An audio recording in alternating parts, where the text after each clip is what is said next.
Hello there, my sleepy wasteland wanderers. Tonight, we journey through the desolate beauty of the Fallout universe, where the ruins of civilization hold stories waiting to be told. I'll be your guide through these radioactive landscapes, sharing tales of survival, hope, and the quiet moments that exist even in the harshest environments. So get comfortable, dim your lights, and let the sounds of the wasteland carry you away. The gentle glow of your Pip-Boy will guide our path as we explore these forgotten places together. Now close your eyes and let your mind drift as we step into the world of Fallout, where dreams await beyond the wasteland horizon.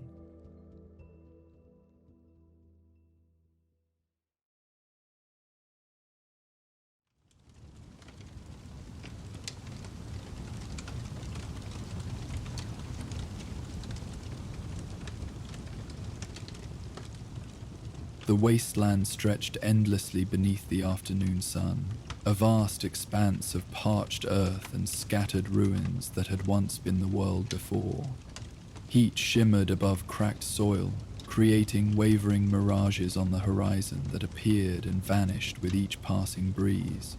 The sky above hung as a faded blue canvas, unmarred by clouds, allowing the sun's relentless rays to bathe the landscape in golden light.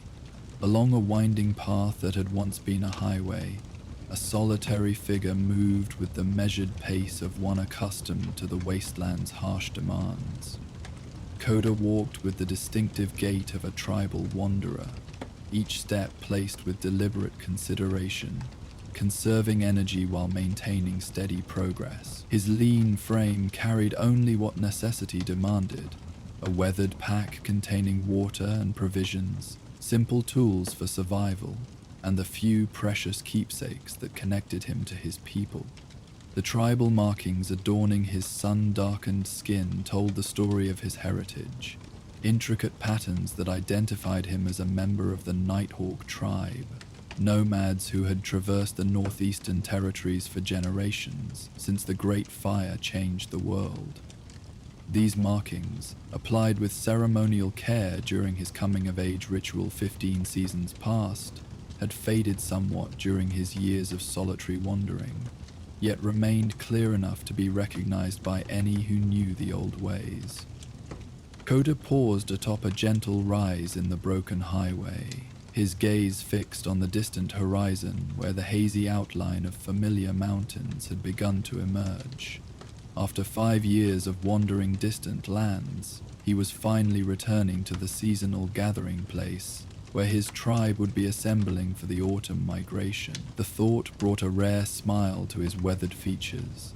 Memories of communal fires, storytelling circles, the elders' guidance, and, most of all, his younger sister Nima, whose laughter had always seemed to him the only truly beautiful sound in this harsh world.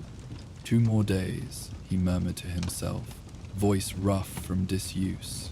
The wasteland encouraged silence as a virtue, unnecessary sound attracting unwanted attention from its many dangers. Yet, in this moment of solitary reflection, speaking aloud served as companion to his thoughts, making the anticipation of homecoming more tangible.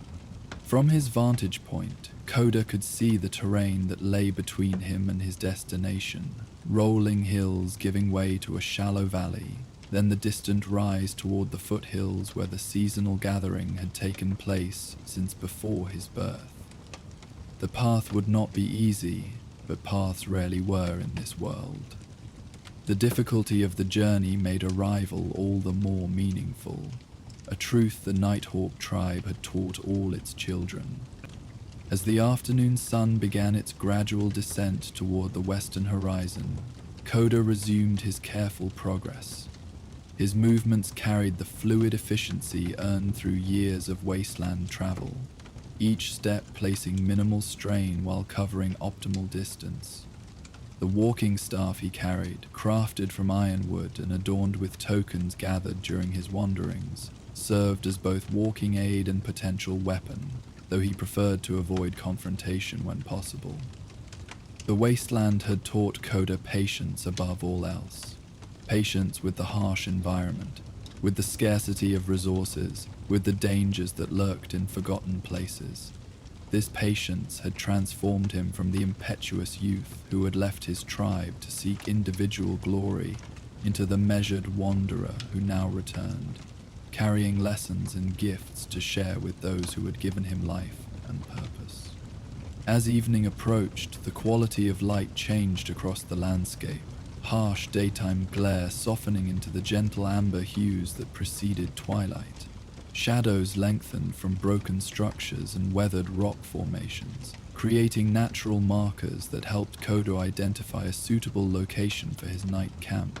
Experience had taught him to seek elevated positions with good visibility and minimal approach vectors, maximizing rest while maintaining security.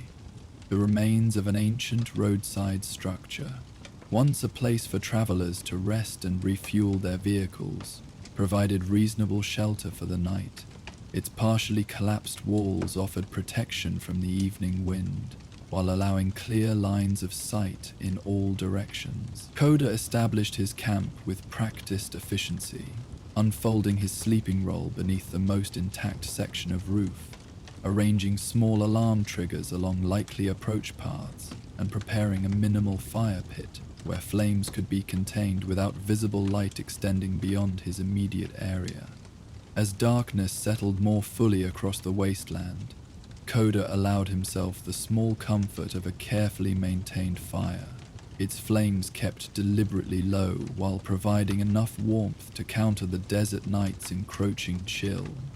From his pack, he removed a simple meal, dried meat preserved with tribal techniques, supplemented with hardy roots gathered during the day's travel. The nomadic peoples of the wasteland had perfected sustainable nutrition that required minimal resources while providing necessary strength for survival. While he ate, Kota removed a small wrapped bundle from a protected pocket within his pack. Unwrapping the soft hide covering revealed a carved wooden figure, a nighthawk in flight, wings extended, every feather detailed with remarkable precision despite the simplicity of the tools used in its creation. He had spent countless evening hours during his wandering years crafting this gift for Nima, knowing how she had always admired the sacred bird that gave their tribe its name.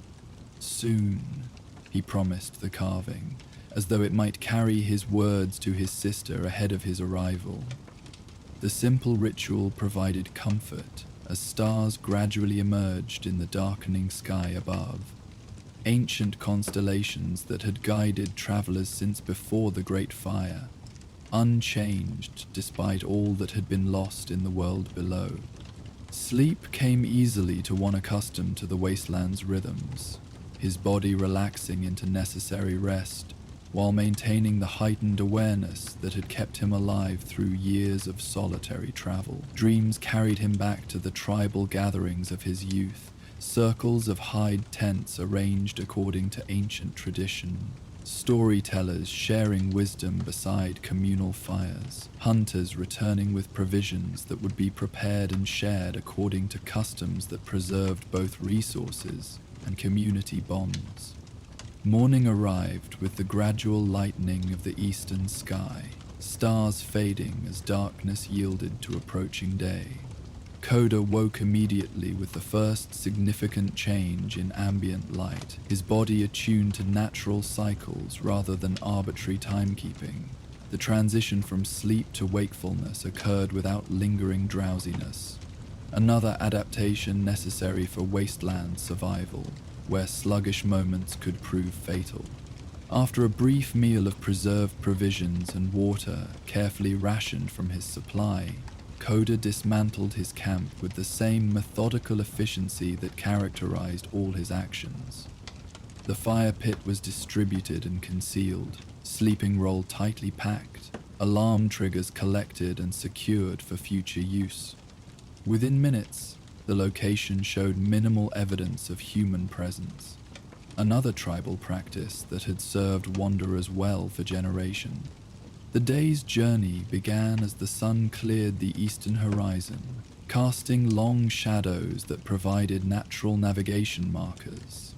Kota's path took him through increasingly familiar territory, landscape features triggering memories from his earlier years, before the wandering time.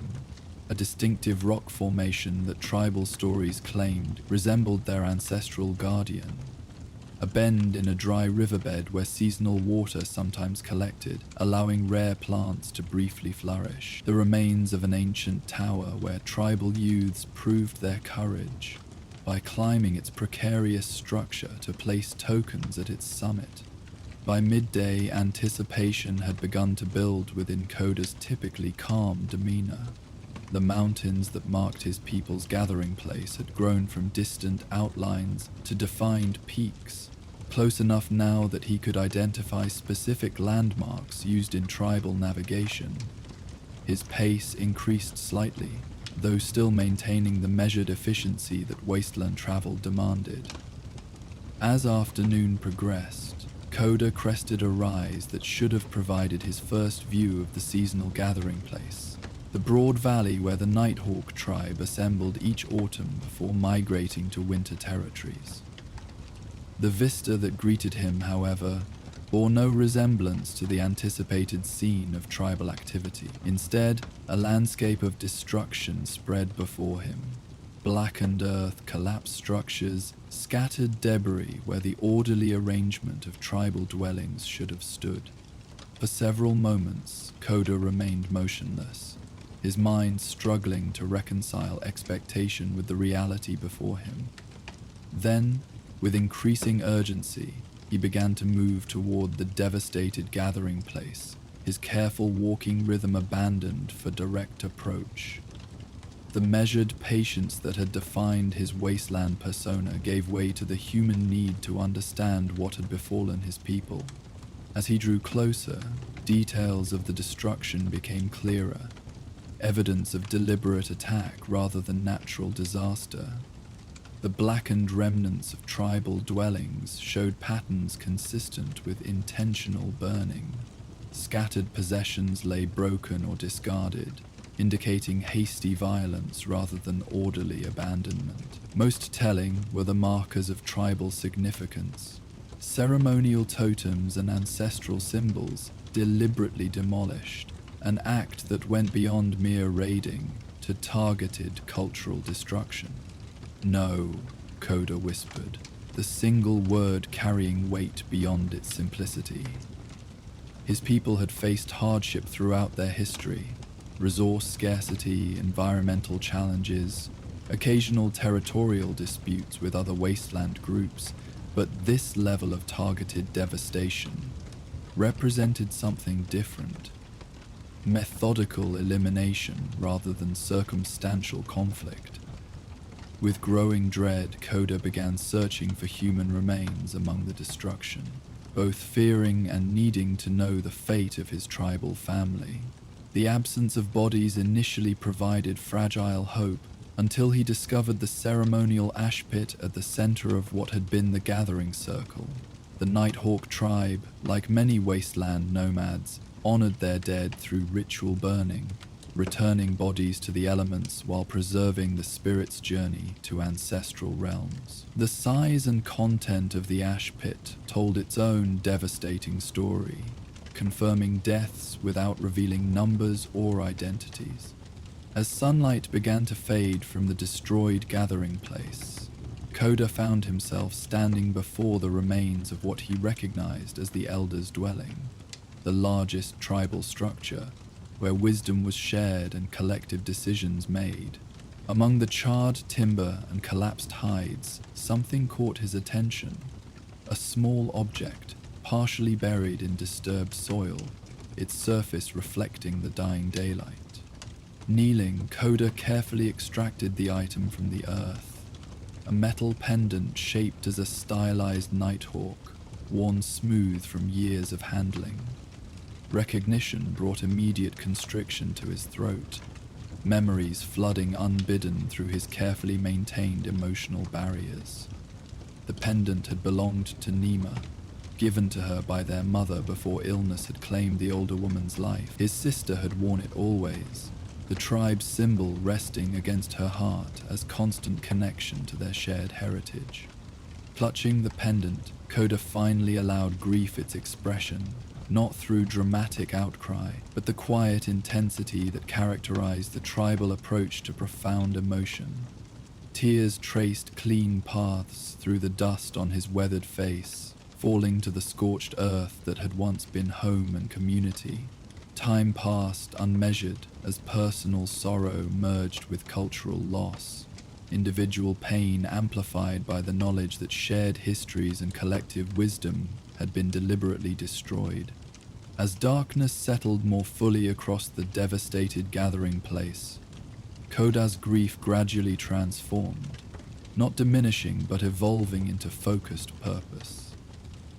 Carefully securing Nima's pendant around his own neck, he began methodical examination of the destruction, no longer simply witnessing tragedy but gathering information. Years of wasteland wandering had developed his tracking abilities beyond even the considerable skills taught by tribal hunters. The evidence revealed itself gradually through careful observation. Distinctive boot prints, unlike tribal footwear. Casings from ammunition types not used by nomadic peoples. Discarded items that originated from settled communities rather than wandering groups. Most telling were the occasional markings left deliberately on larger pieces of debris. A stylized skull with radiation symbols forming its eyes. The signature of the Bone Shade Raiders, a group known for targeted violence against tribal peoples they considered inferior. Knowledge of the perpetrators provided direction to Kota's previously formless anger. The Bone Shade Raiders operated from a settled compound approximately 3 days' travel northwest, controlling territory through systematic violence and resource extraction. They were not simple wasteland predators, but an organized force with hierarchy and methodology, making them both more dangerous and more predictable than random marauders. As night deepened around the ruins of his people's gathering place, Kota established a small camp amidst the destruction, not for comfort but for connection, remaining among the spirits of those lost while contemplating what must follow. Sleep came in brief intervals between periods of alert watchfulness, his body recognizing the need for rest while his mind processed grief, anger, and emerging purpose. Morning light revealed what darkness had hidden, subtle signs that some tribal members might have escaped the destruction. Tracking patterns at the gathering place's eastern edge suggested hurried departure of multiple individuals, their trail partially obscured but still discernible to one trained in tribal ways. Kota followed these faint markers with renewed focus, hope providing energy that grief had depleted. The trail led toward the foothills below the mountains, following paths known to tribal members but not easily discovered by outsiders.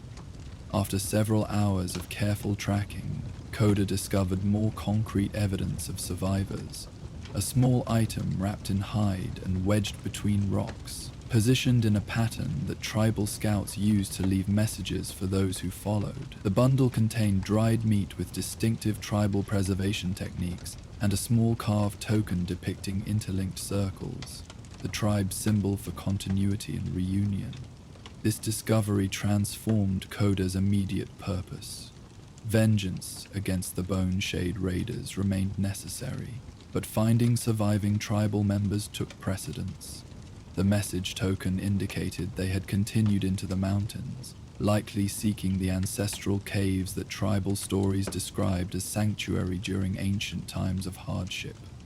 If Nima lived, that would be where she and others had gone, following elder guidance to places of safety, memorized by all tribal children.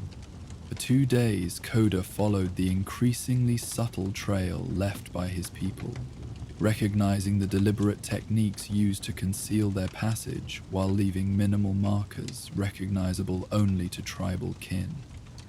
The path ascended steadily into mountain elevations, following game trails and natural formations that provided both concealment and defensible positions if pursued. Whoever led the survivors understood both tribal ways and tactical necessity, likely Marek, the tribe's chief hunter and Koda's childhood friend.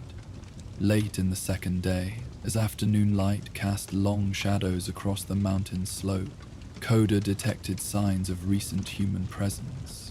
A carefully disguised observation post positioned to monitor the approach path he currently followed. Rather than attempting concealment, he deliberately made himself visible, removing his outer garment to display the tribal markings on his arms and chest, identification that would be recognized by any Nighthawk sentinel. Minutes passed without apparent response, though Kota knew he was being carefully observed and evaluated. Then, with minimal sound, a figure emerged from concealed position among the rocks above. A young woman with the distinctive facial markings of a tribal scout, bow held ready but not drawn. Her expression remained neutral until recognition gradually transformed her features. "Kota?" she asked, voice carrying the particular accent of their shared tribal language. "Wanderer returns." The formal acknowledgement of his tribal title, earned through ceremonial recognition of his journey purpose, confirmed she was truly Nighthawk. Kota responded with the traditional return phrase, "The circle remains unbroken." Tension visibly eased from the scout's posture, though her vigilance remained appropriate to her duty. "I am Lena, daughter of Kai. You were gone when I earned my markings." She gestured toward the trail continuing upward. The survivors gather at Ancestor Cave. 28 remain from 93. Elder Tomas leads, still. The numbers brought renewed grief. Most of the tribe lost, yet some preserved, including their primary wisdom keeper. "My sister, Nima?" Kota asked, the question containing all his anxiety and hope. Lena's expression softened slightly. "She lives. She leads the young ones, teaching them songs so they remember who we are." Then, with subtle hand gesture acknowledging emotional weight, "She speaks of you often, Wanderer. She believed you would return when most thought you lost to distant lands."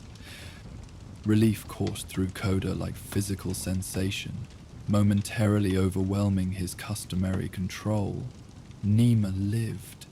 Despite destruction and loss beyond comprehension, this essential connection remained intact, providing anchor for whatever must follow.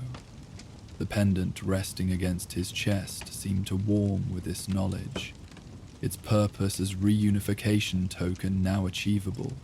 Lena led him upward along increasingly narrow mountain paths, periodically exchanging identification signals with hidden sentinels who monitored their progress. The defensive arrangements impressed Kota. His people had established multiple observation points with overlapping fields of vision, early warning systems using natural features, and apparent fallback positions if lower approaches were compromised. They had transformed from peaceful nomads to vigilant defenders while maintaining tribal methodology. The cave entrance, when they reached it near sunset, appeared as little more than shadow among natural rock formations, visible only when directly before it, concealed by careful arrangement of native vegetation and strategic positioning relative to surrounding terrain. 2 sentinels guarded this entrance, their tribal markings partially obscured by application of earth pigments that helped them blend with the environment. Inside, the cave opened into a series of connected chambers, some natural and others showing evidence of ancient human modification. Glowing fungus cultivated on specific wall sections provided soft illumination without fire's telltale smoke. The main chamber housed approximately 20 individuals, elders, children, and those too injured for sentry duty, arranged in family groupings that maintained tribal structure despite their reduced circumstances.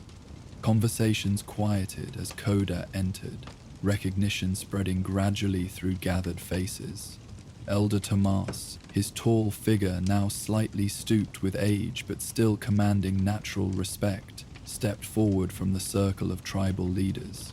His ceremonial staff, carved from ancient wood and adorned with tokens representing tribal history, struck the stone floor with deliberate rhythm, formally acknowledging a tribal member's return. "Wanderer returns," he intoned, using Koda's ceremonial title. "You find us diminished, but unbroken." "Elder wisdom," Kota responded with traditional deference, bowing his head briefly. "I return to find both tragedy and courage." Before further formalities could proceed, movement from the chamber's far side drew Koda's attention. A slender figure separated from a group of children, stepping into the central space with momentary hesitation before recognition overcame uncertainty. Nima had grown from the teenager of his memories into a young woman with the confident bearing of responsibility, yet her eyes remained unchanged, the same intelligence and gentle strength he had always known. Formal tribal greeting gave way to simple human reunion as brother and sister embraced, years of separation and recent tragedy temporarily suspended in the essential connection of family. When they finally stepped apart, Kota removed the pendant from his neck and carefully placed it around Nima's, returning the tribal symbol to its rightful guardian. "I found this among the ashes," he explained softly. "It led me to hope some might have survived." 28, she confirmed, hand closing around the familiar metal shape. "The raiders came without warning during morning meal. Those who fought directly were killed immediately. The rest were gathered for..." Her voice faltered briefly. "He meant to eliminate all of us, brother. Not simply raid, but erase." Elder Tomas led those who could move quickly to emergency positions, while Marek and others created distraction. We watched from hiding as they burned our dwellings, broke our totems, desecrated our heritage. The controlled emotion in her account reflected tribal teaching. Acknowledge truth fully, without allowing feeling to overwhelm necessary action. Kota recognized this discipline as essential for survivors' continued functioning despite traumatic experience. "The Bone Shade Raiders," he stated rather than asked, the skull symbol clear in his memory. Elder Tomas rejoined their conversation, ceremonial staff now serving as practical support for his aged frame. "Yes, their leader, the one they call Hollow, has declared tribal peoples unworthy of resources. They have attacked 3 known gatherings beyond our own. Those who resist are killed immediately. Those who surrender are taken for labor until they can no longer work." This pattern aligned with intelligence Kota had gathered during his wandering years. Settled communities with aggressive expansion philosophies, viewing nomadic peoples as both resource competitors and cultural inferiors. The Bone Shade Raiders represented this hostility in its most extreme form, their leadership apparently embracing elimination rather than simply territorial dominance. "What are our plans, Elder?" Kota asked, acknowledging tribal hierarchy while offering his capabilities for collective purpose. Thomas gestured toward a crude map scratched into a flat stone, showing mountain routes and surrounding territories. "Survival first. We have supplies for 20 days if carefully managed. Scouts search for secure paths to northeastern territories where allied tribes may offer sanctuary. When weather turns colder, raiders restrict their movement range. We may find safety through distance and season." The plan reflected wisdom and pragmatism, prioritizing preservation of remaining tribal members over retribution, using natural advantages and established alliances to ensure continuity. Yet Kota noted what remained unspoken. The loss of their gathering place disrupted generations of migration patterns, destroyed irreplaceable cultural items, and left their ancestral territories under hostile control. Simple survival, while necessary, represented significant diminishment from their previous existence. As evening progressed, Kota joined the tribal council in more detailed discussion of immediate needs and longer-term possibilities. His knowledge of surrounding territories, gained through years of wandering, provided valuable perspective on potential routes and resources. The council welcomed his input, while maintaining collective decision-making the tribal way that valued experienced voices without granting absolute authority to any individual. Later, as most of the tribe settled into rest patterns, Kota found quiet moment with Nima near the cave entrance, mountain sky visible as star-scattered darkness beyond their shelter. The pendant caught occasional ambient light as she spoke of the attack and aftermath, filling gaps in his understanding while sharing her own experience of traumatic transformation from peaceful tribal member to guardian of survivors. "I dream of them each night," she admitted softly. "Those we lost. Their voices grow fainter with each passing day. I fear forgetting their wisdom, their stories, their particular ways of being in the world. The tribe lives through memory," Kota reminded her, echoing teachings they had both received from childhood. "You preserve them by continuing, by teaching the children songs and stories, by maintaining what remains while creating what must be new." Nima nodded, hand again closing around the pendant. "Elder Tomas says the same, but there is more than memory at stake, brother. The raiders destroy not from need, but from belief in our unworthiness. They will continue their pattern with other tribes unless something changes their calculation." The observation revealed her growth during his absence. No longer simply the younger sister seeking guidance, but a tribal member with her own understanding of larger patterns affecting their people. Kota recognized the implicit question beneath her statement, the unspoken acknowledgement that survival alone might prove insufficient. "The tribal council focuses on immediate preservation," he said carefully. "This represents necessary wisdom. While you consider what must be done beyond preservation," she completed his thought, demonstrating the connection that had always allowed them to understand each other with minimal explanation. "The wanderer sees patterns, the settled miss. The returned brings perspective, the remaining lack." "I've learned things during my travels," Kota acknowledged after a thoughtful pause. "Ways of approaching danger that differ from tribal teaching.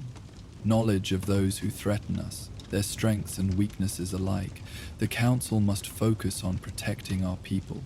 What I do beyond that remains my responsibility alone." Nima studied him with the penetrating awareness that had always seen beyond his careful composure. "You plan to confront the raiders." It wasn't a question, and Kota didn't treat it as such. "Not confrontation. That would merely repeat the pattern that nearly destroyed us. Something more measured, addressing the threat while avoiding direct engagement where they hold advantage." "And you would do this alone, without tribal support or sanction?" "The tribe must focus on healing and preservation," Kota replied, his decision already formed though not yet articulated to others. "What I do as wanderer returns, following the path that appears necessary before me, carrying lessons learned through solitary journey." Nima remained silent for several moments, her expression suggesting internal calculation of complex factors. When she finally spoke, her words carried the weight of both family connection and tribal understanding. "The pendant returned to me through your journey. Perhaps there are other returns that must occur through paths only you can walk." This acknowledgement of his purpose, neither endorsing specific action nor demanding adherence to collective decision, represented acceptance of his individual responsibility within tribal contexts. Kota recognized the gift within her response, permission to follow a necessary path, without abandonment of tribal connection. As darkness deepened toward midnight, most of the tribe had settled into sleep patterns, conservation of energy representing practical necessity given their limited resources. Kota, however, remained awake near the cave entrance, his mind processing multiple layers of consideration: grief for those lost, gratitude for those preserved, and emerging planning for what must follow. The Boneshade Raiders presented specific threat requiring specific response, not simple vengeance, but strategic intervention that might protect both his immediate tribe and other nomadic peoples facing similar targeting. His wandering years had taught him approaches beyond tribal tradition, including methods of indirect action that preserved personal safety while addressing larger threats. What had once seemed divergence from tribal ways now represented potential preservation of those same traditions through application of external knowledge. By morning, Kota had formed clear intention, not yet detailed planning, but directional purpose that would guide subsequent decisions. After participating in the tribe's dawn ritual, simplified from traditional practice but maintaining essential spiritual connection, he sought private audience with Elder Tomas, tribal protocol requiring transparency with leadership regarding significant individual action. The elder received him in a small side chamber where glowing fungus provided subtle illumination for the tribal records he maintained. Parchment scrolls containing histories, wisdom teachings, and practical knowledge preserved through generations of nomadic existence. These precious items had been carried during the emergency evacuation, cultural continuation prioritized alongside physical survival. "You intend departure," Tomas observed before Kota could speak, the elder's perceptiveness undiminished by age or recent trauma. "Your path leads away from our immediate journey." "Yes, Elder," Kota acknowledged, respect evident in both posture and tone. "The tribe's survival remains paramount, your leadership essential for that purpose. What I must do lies in different direction, addressing the threat that remains while you guide our people to safety." Thomas studied him with the evaluative gaze that had assessed tribal members through decades of leadership. "You speak of the raiders without using the language of vengeance. This suggests consideration beyond emotional response."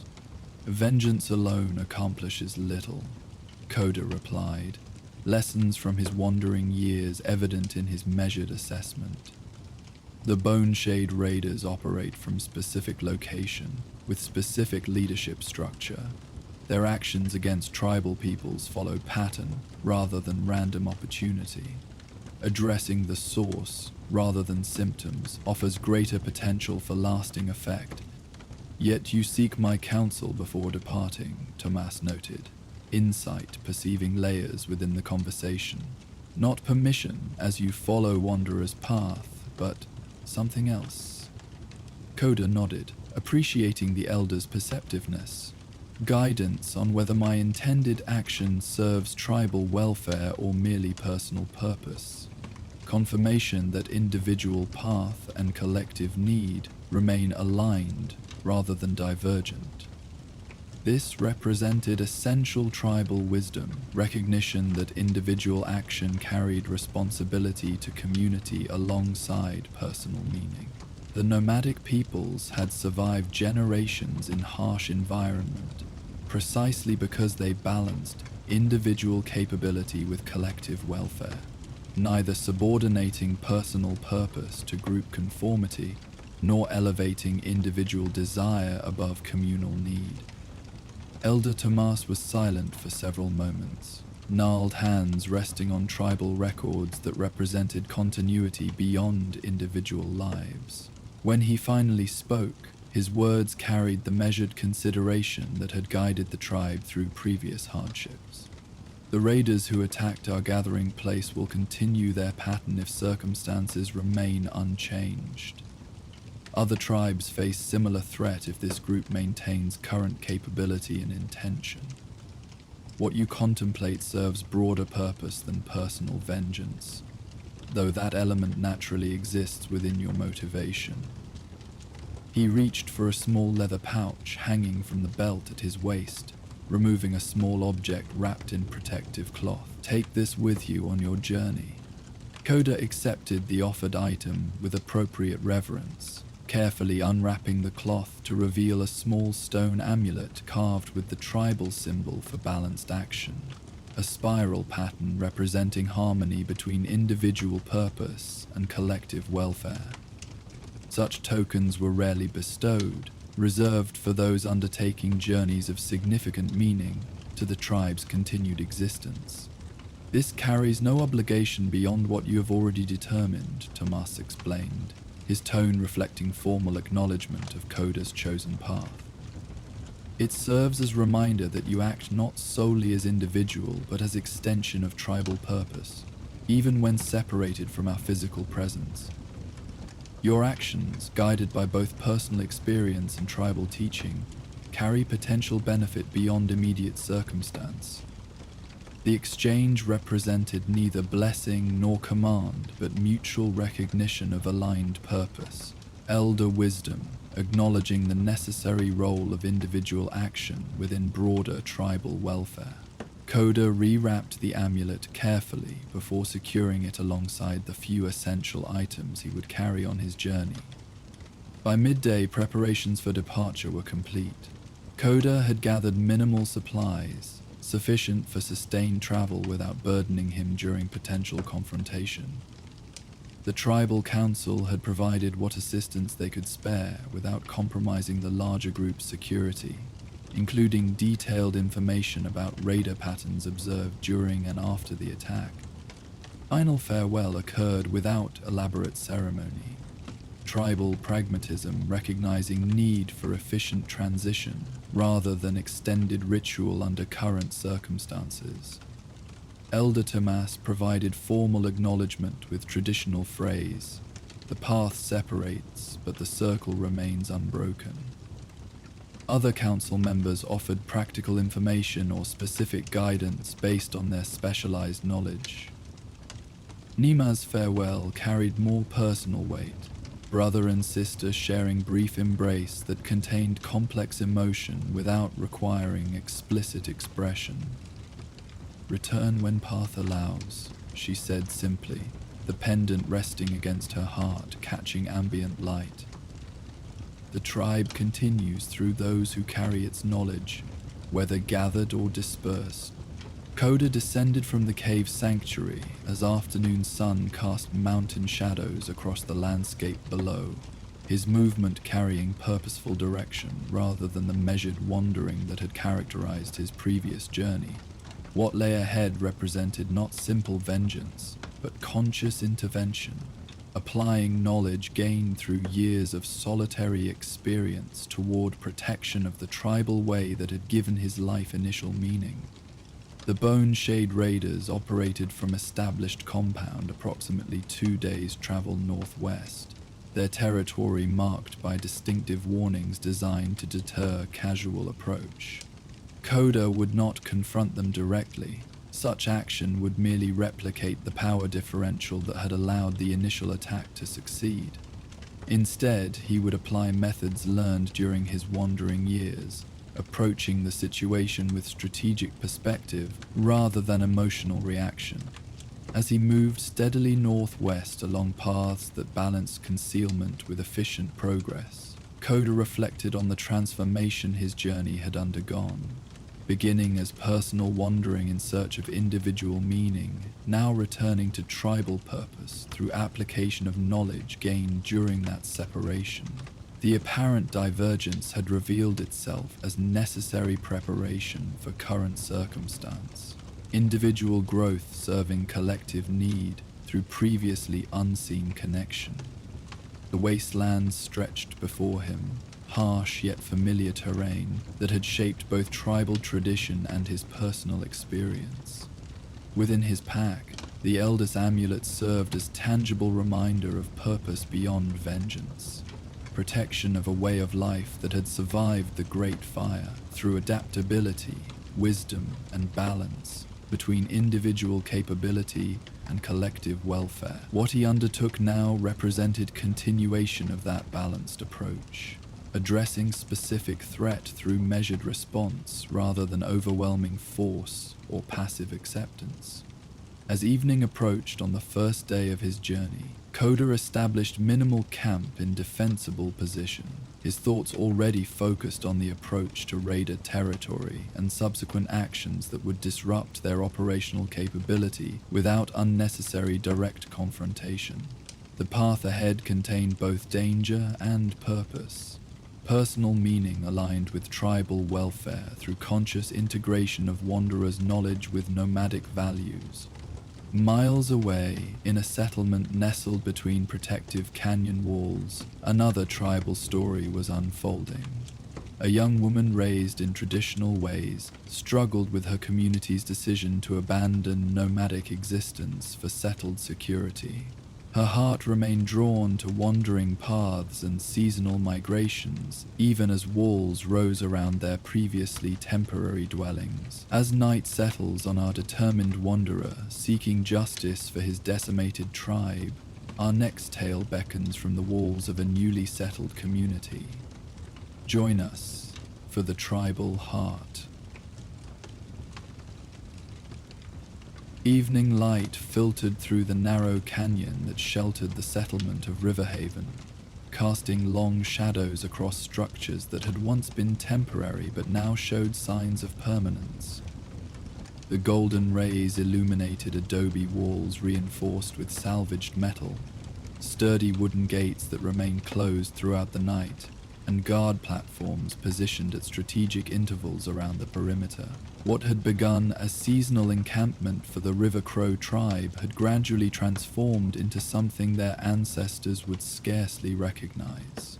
A fixed settlement with established boundaries and growing separation from the rhythms of nomadic existence. Amara stood atop the eastern wall, her slender form silhouetted against the fading daylight as she gazed beyond the settlement's boundaries toward the open wasteland beyond. Her features carried the distinctive markings of the River Crow, delicate patterns tattooed along her cheekbones and forehead, identifying her lineage through generations of tribal wanderers. Wind tugged at the loose strands of her dark hair, escaped from the practical braid that hung down her back, adorned with feathers and beads, signifying her status as daughter of the tribal chief. Unlike most residents of Riverhaven, who retreated indoors as daylight waned, Amara sought these quiet moments on the settlement walls. From this elevation, she could momentarily recapture something of what had been lost, the vast horizon stretching endlessly before her, the subtle beauty of wasteland terrain bathed in sunset hues, the sensation of openness that had defined tribal existence before the walls rose around them. Still watching the horizon, daughter? The voice carried gentle understanding beneath its practical tone. Chief Kalan approached along the wall pathway, his movements deliberate with the careful dignity that had guided the tribe through challenging transition.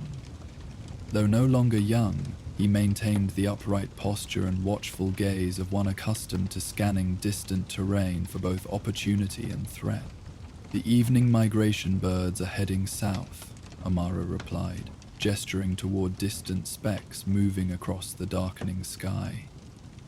They followed the same patterns our tribe once did, adjusting their journey to align with seasonal change. Kellen joined her at the wall's edge, his weathered hands resting on the smooth stone as he followed her gaze toward the horizon, and will continue to do so, he noted with quiet assurance. Our seasonal gatherings may occur in different locations, but the Council still honors migration traditions. Gathering for ceremonial purpose differs from living the migration, Father. Though respectful, Amara's tone carried conviction beneath its measured delivery. We speak migration words while our feet remain planted in unchanging soil.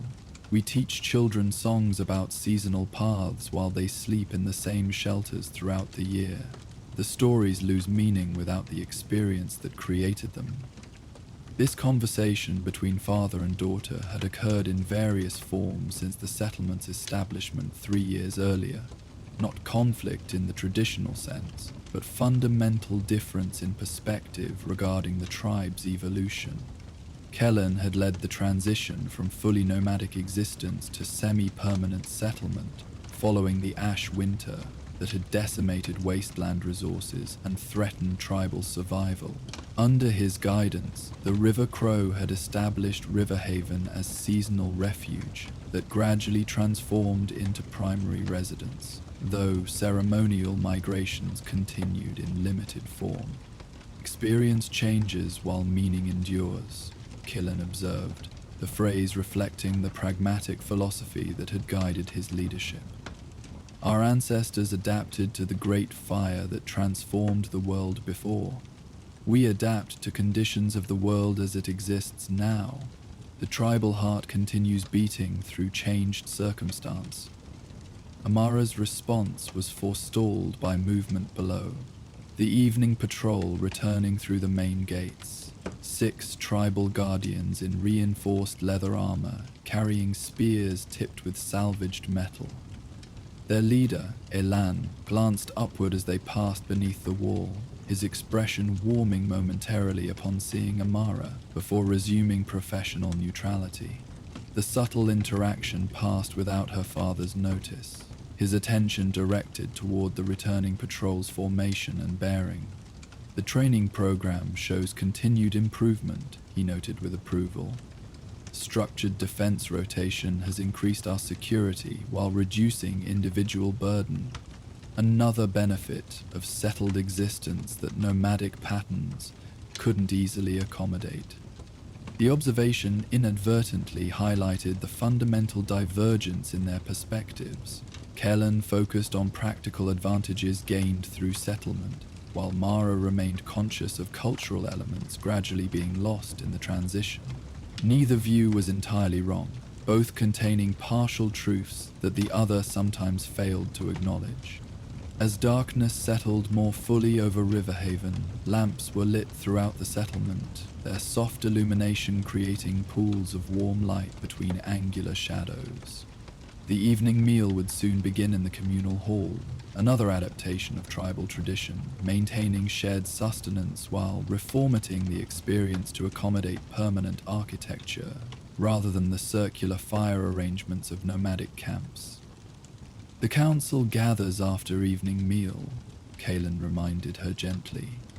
Your voice remains valued in our deliberations, daughter, even when it offers perspective different from the majority.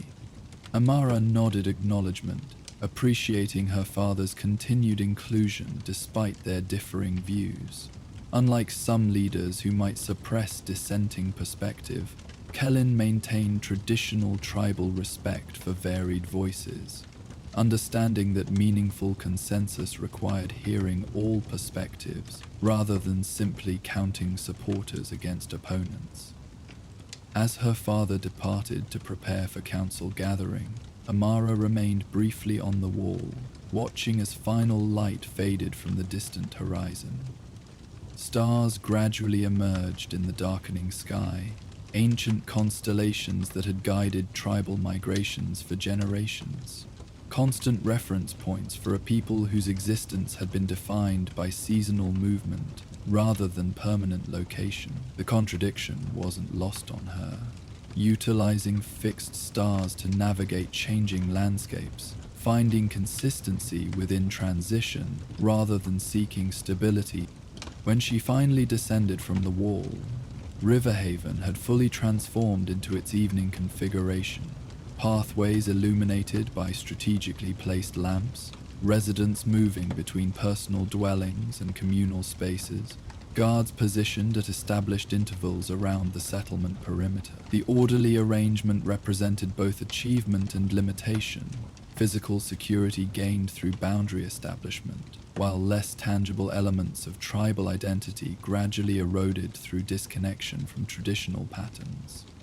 The communal hall occupied central position within Riverhaven's layout, a large circular structure combining traditional design elements with permanent construction techniques. Its entrance faced precisely eastward, according to tribal custom, welcoming the rising sun that represented renewal in River Crow belief. Interior support columns had been carved with imagery from tribal legends, artistic representation of heritage that remained visible while the experiences that created such stories grew increasingly distant from daily reality. Entering the communal hall, Amara moved through, gathering residents toward her customary position near the central hearth. Tradition reserved specific locations for tribal members based on family lineage and community role, maintaining symbolic elements of nomadic arrangement within permanent structure. The hall's design represented Kellen's compromise approach, preserving ceremonial elements of tribal culture while adapting practical aspects to settled existence. The evening meal proceeded with familiar rhythm, shared food prepared according to traditional methods, elders receiving ceremonial first portions, conversation flowing through established patterns that maintain community connection. Despite her concerns about broader cultural transition, Amara acknowledged the comfort evident among gathered tribe members, children growing healthier with consistent nutrition, elders thriving with reduced physical hardship, general well-being improved through stability that nomadic existence had difficulty providing during increasingly harsh wasteland conditions. As meal conclusion approached, subtle shift occurred within the communal hall. Council members repositioning themselves around the central hearth, while other residents gradually departed for evening activities elsewhere in the settlement. The council circle formed with practiced efficiency, 16 members representing major family lineages and specialized knowledge areas within the tribe. Amara took her place not through inherited position as chief's daughter, but earned status as the tribe's most accomplished herbalist, her knowledge of medicinal plants providing essential support for community health. Kellen initiated council proceedings with traditional invocation, acknowledging ancestral guidance while focusing attention on matters requiring collective decision. The ritual language remained unchanged from nomadic days, providing connective thread between current circumstance and historical tribal governance. Though seated within permanent walls, the council's methodical process maintained cultural continuity through preserved procedural elements. Our agenda begins with security assessment, Kalen announced after completing ceremonial opening. Scout leader Tarek has returned from extended reconnaissance with concerning information requiring council consideration. A lean, weathered man, approximately Kellan's age, inclined his head in acknowledgement before addressing the gathered council. Though dressed in the practical garments typical of Riverhaven residents, Tarek's bearing revealed his continued connection to wasteland travel. Alert posture and economical movement patterns, characteristic of those who regularly navigated dangerous territory. My reconnaissance team completed the northeastern circuit 3 days ago, he began, voice carrying the precise clarity developed through years of delivering critical information. We observed unprecedented gathering of Ashland marauders, approximately 2 days' travel from our location. Previous encounters identified them as disorganized raiders operating in small bands. Current observation shows coordinated camp with estimated 40 fighters under unified leadership. This information created immediate attention throughout the council circle, members exchanging concerned glances while maintaining disciplined silence during initial report. The Ashland marauders had periodically threatened trading routes and outlying resource collection teams, but had never presented organized threat to the settlement itself. Change in their operational pattern warranted serious consideration. Their leader appears to be outsider, not typical wasteland raider, but someone with military background or formal combat training. They've established defensive positions around their camp, maintain regular patrol patterns, and show equipment standardization, indicating centralized distribution rather than individual scavenging. Ilan, who served as Riverhaven's defense coordinator while Tarek managed external scouting, leaned forward with focused intensity. Weapons assessment? Mixed projectile and melee capabilities, Tarek responded. Some firearms, though, ammunition appears limited based on training patterns observed.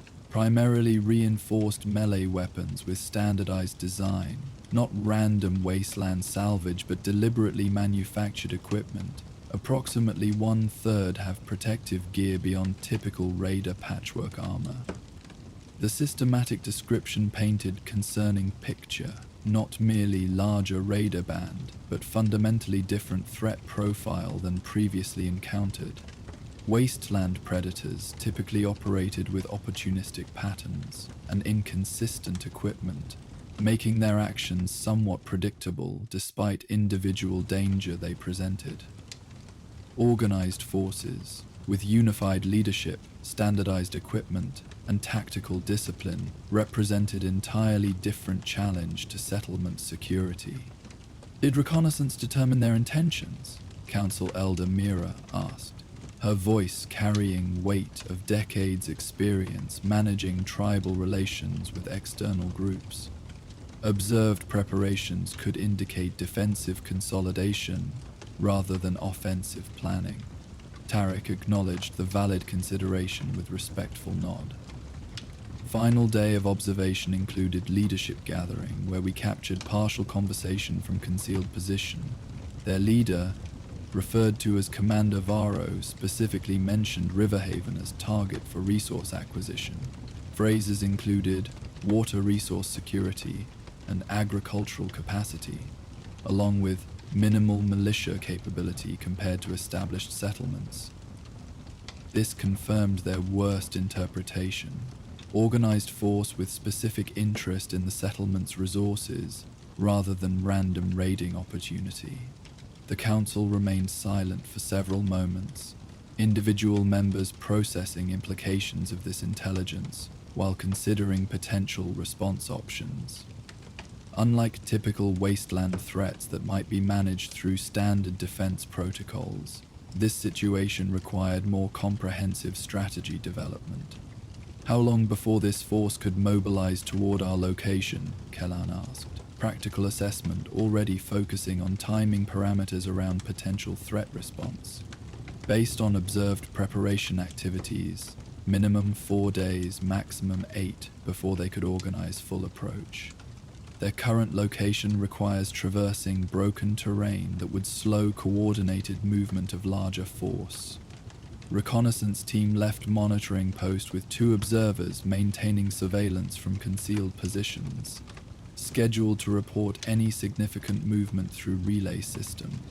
This information provided vital planning window, not immediate crisis requiring emergency response, but imminent threat necessitating strategic preparation, rather than simply reinforcing existing security measures. The Council's attention shifted from information gathering to response development, each member considering the situation through their specialized perspective, while maintaining awareness of collective tribal welfare.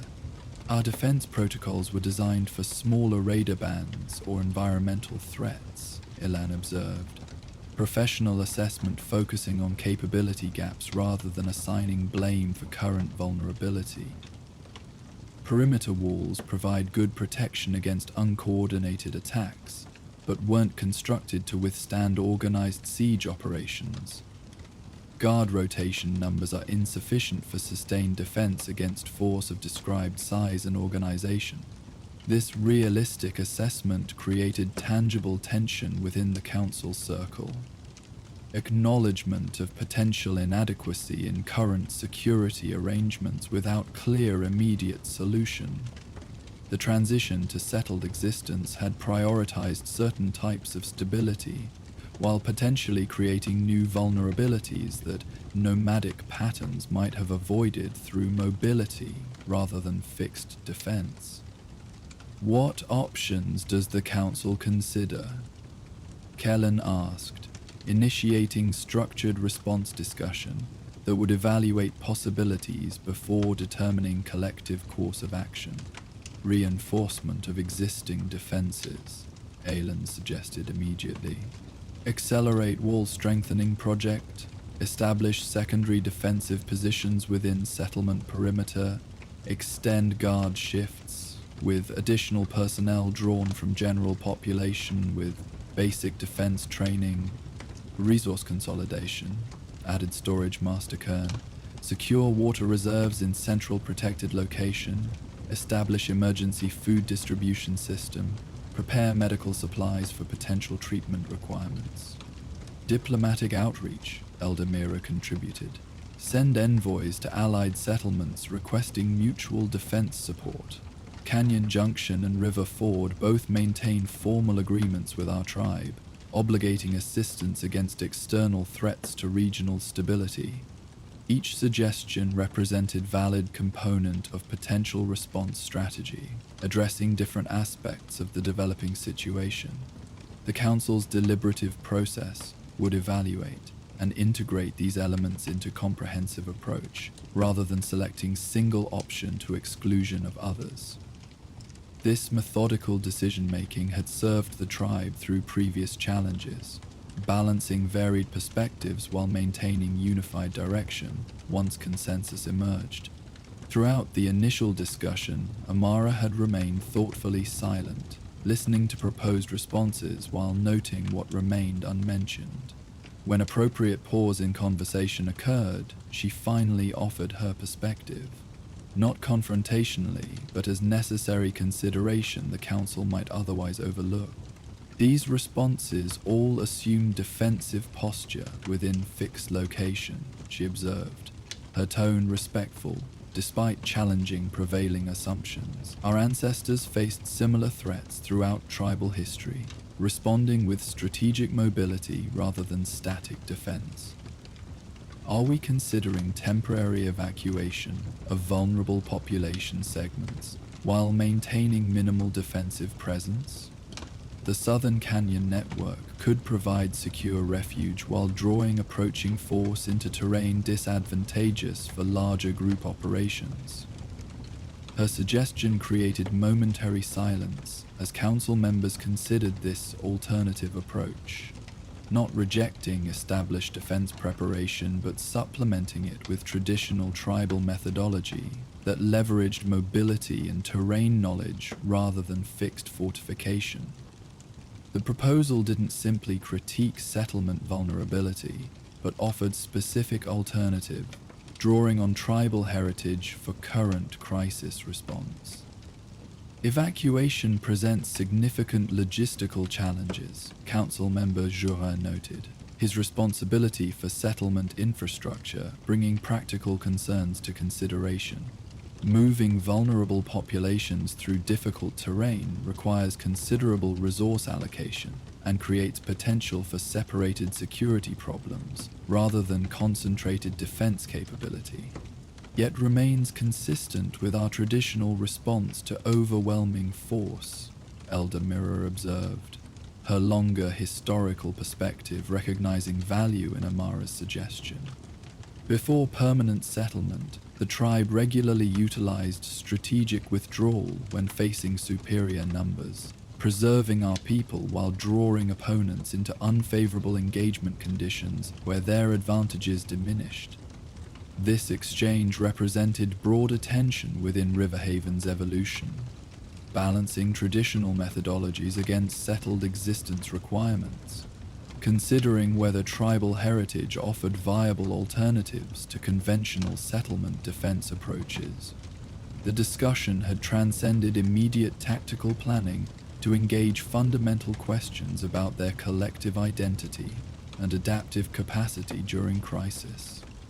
Kellen listened to emerging perspectives with thoughtful attention, his leadership style emphasizing thorough consideration before determining direction. When conversation reached natural pause, he provided structured framework for continuing deliberation. We face threat requiring comprehensive response, drawing on both our traditional wisdom and current capabilities, he observed, acknowledging validity in varied perspectives. I propose parallel planning tracks. Primary defense preparation, coordinated by Ilan, focusing on settlement security enhancement and resource protection. Contingency evacuation planning, led by Amara and Eldamira, developing viable withdrawal options for vulnerable population segments if primary defense proves insufficient.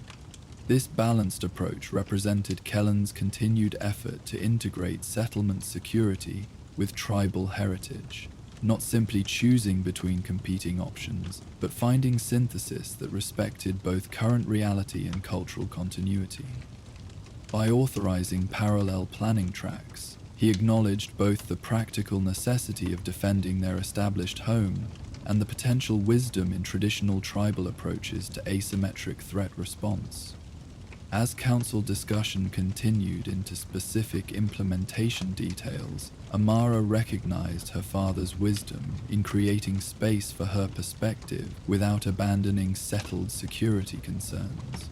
The dual planning approach represented genuine integration rather than mere symbolic acknowledgement, her traditional perspective receiving practical application rather than being dismissed as impractical nostalgia.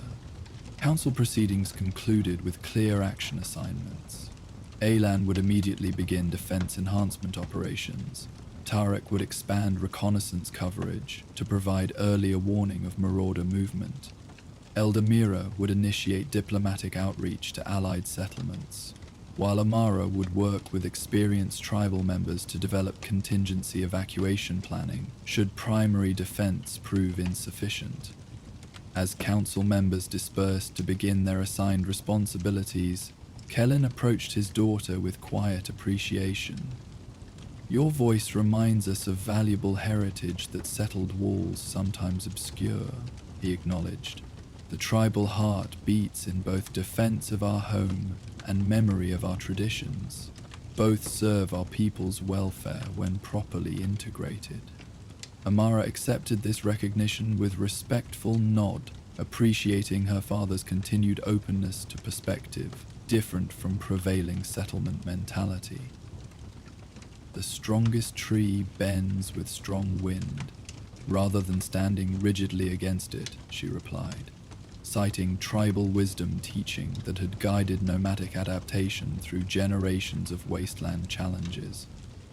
With council responsibilities established, settlement activity transformed despite the late evening hour. Residents mobilized for assigned tasks according to emergency protocols, moving with purposeful efficiency rather than fearful panic.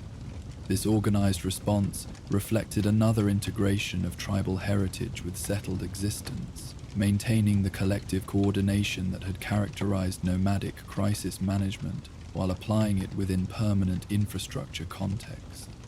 Amara gathered her assigned team in the communal hall's eastern section, where a large planning table had been cleared for their use.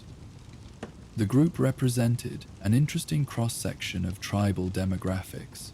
Several elders whose personal experience included nomadic existence before settlement establishment, middle-aged members with knowledge of both lifestyles, and younger individuals who had primarily known settled life but maintained interest in traditional ways.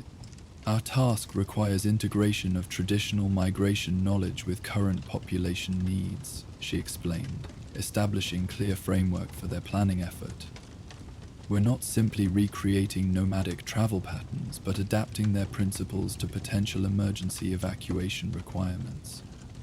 Elder Sona, please share your knowledge of Southern Canyon networks that might provide both travel routes and temporary shelter locations." The oldest team member, a woman whose facial markings indicated respected healer status within tribal hierarchy, traced gnarled finger along rough maps spread across the planning table. The winding path follows seasonal water routes through narrow passages here, and here, she indicated. Summer hunters still use these trails for special game migrations. Canyon widening occurs at these 3 locations, providing sufficient space for temporary encampment if necessary. Those passages become difficult during seasonal rains, noted Tavik, a middle-aged hunter who regularly utilized traditional tribal routes for resource gathering beyond settlement boundaries. Current weather patterns suggest minimal precipitation risk, but contingency planning should include alternative pathways if primary routes become compromised. This practical exchange reflected the planning team's integrated approach, drawing on traditional knowledge while applying realistic assessment to current circumstances, rather than simply attempting to recreate historical migration patterns. Amara guided the discussion with focused questions, ensuring they addressed critical factors, including water availability along evacuation routes, carrying capacity for essential supplies, security considerations for vulnerable individuals during movement, and communication protocols for maintaining connection with settlement defense forces. As their planning progressed through early hours of night, patterns emerged that connected traditional tribal methodology with present requirements. Not perfect replication of nomadic practices, but meaningful adaptation of their underlying principles to address current crisis. Routes were identified, resource caches planned, movement phases established with realistic timelines, and coordination protocols developed for potential implementation. While this contingency planning continued, parallel activity occurred throughout Riverhaven. Defense teams reinforcing vulnerable sections of perimeter walls, resource coordinators consolidating essential supplies in secured locations, medical staff preparing treatment capabilities for potential casualties. The settlement had transformed from routine evening configuration to coordinated crisis preparation, demonstrating collective capacity for organized response that combined elements of both tribal tradition and settled infrastructure. Near midnight, Amara's planning team had established workable evacuation framework, not finalized in every detail but sufficiently developed for potential implementation if defense assessment indicated necessity. She released team members for necessary rest while remaining to document their conclusions for morning presentation to the council. As she completed this task, quiet footsteps approached from communal hall entrance. "Your planning progresses well?" Ilan asked, his tone reflecting professional interest rather than merely personal connection. Though their relationship remained carefully circumscribed by tribal protocols regarding potential pairing between defense coordinator and chief's daughter, genuine respect formed its foundation. "We've established viable evacuation methodology, drawing on traditional migration principles," Amara confirmed, setting aside documentation to give him proper attention. "How proceed your defense preparations?" "Perimeter reinforcement continues through night rotation. Vulnerable access points have received priority attention. Guard positions doubled, with volunteer supplements from general population. By morning, our physical security will show significant enhancement." His report maintained professional focus, though subtle warmth beneath formal delivery revealed appreciation for her interest beyond official capacity. Their conversation represented another integration of differing perspectives. Elan's primary responsibility focusing on static defense, while Amara developed mobility-based contingency planning, yet both recognizing validity in the other's approach, rather than viewing them as contradictory philosophies. This balanced understanding had characterized their connection since childhood, each respecting the other's viewpoint without requiring complete alignment.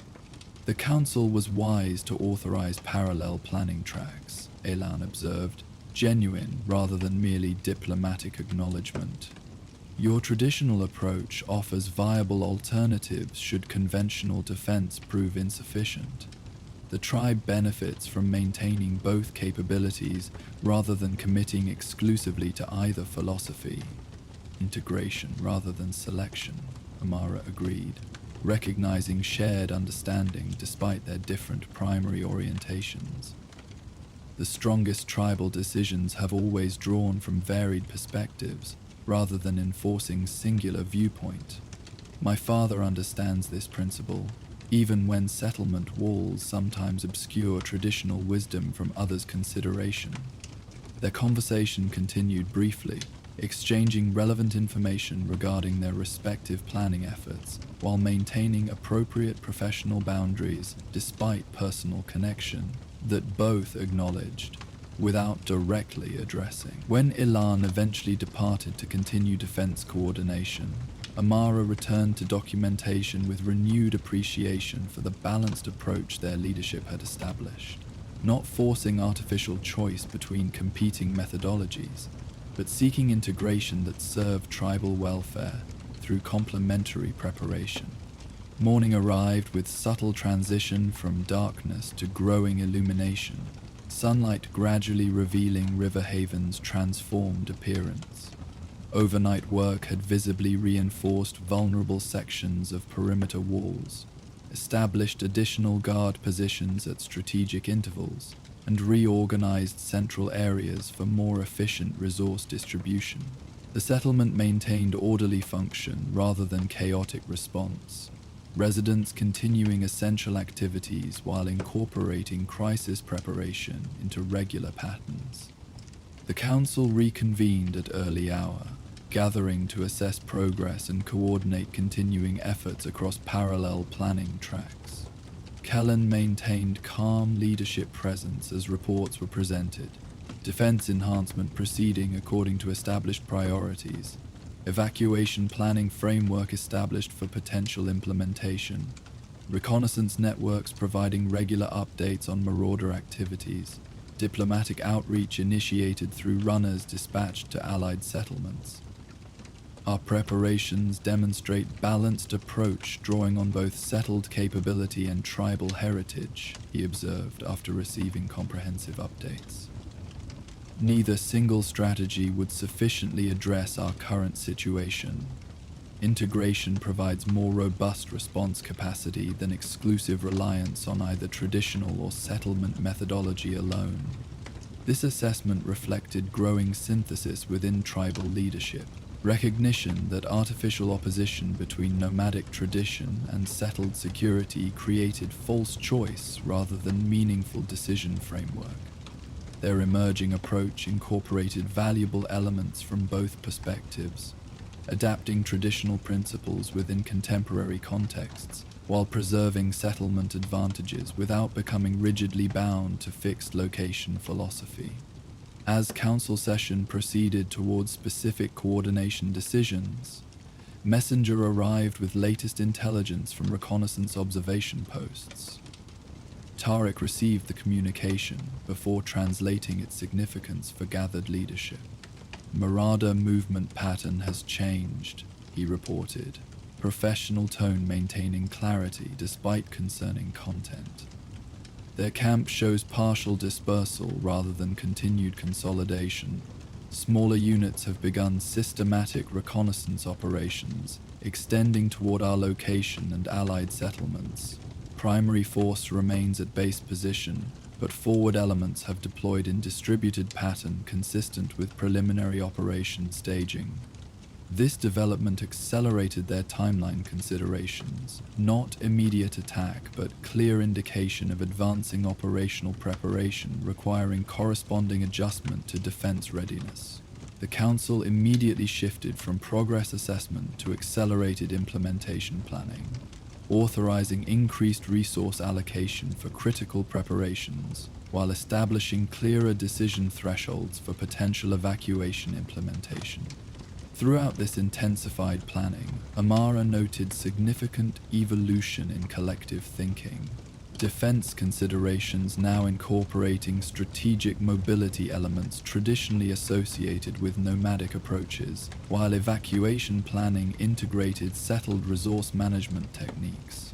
The artificial boundary between perspectives had begun dissolving through practical necessity, revealing complementary strengths rather than competing philosophies. As council session concluded with updated directives, Kalan requested Amara remain for private conversation while other members departed to implement assigned responsibilities.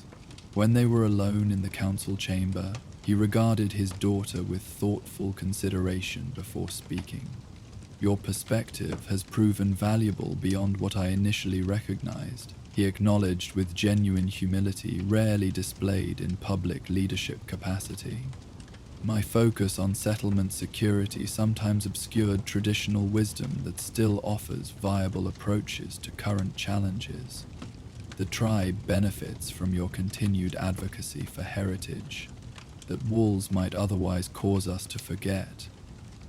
This acknowledgement represented significant evolution in their ongoing conversation about tribal identity, not complete alignment with her perspective, but meaningful recognition of its value within integrated approach to current crisis.